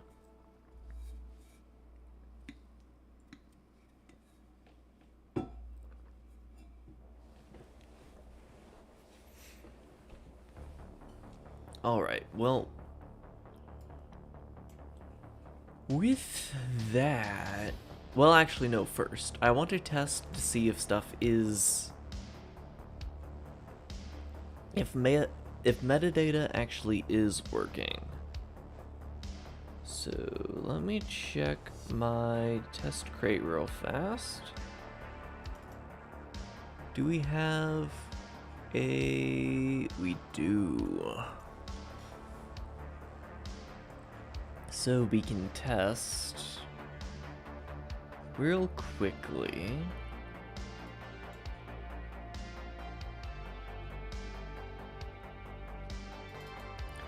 Behavior pack right here. I'm just gonna see what all the members of behavior pack look like. We have one component, test component, with 3 member variables, A, B, C, with value types of Boolean, float, well, integer, and float. I got ahead of myself there. So that is all working. Magnificent. I'm probably gonna make a macro that does this instead.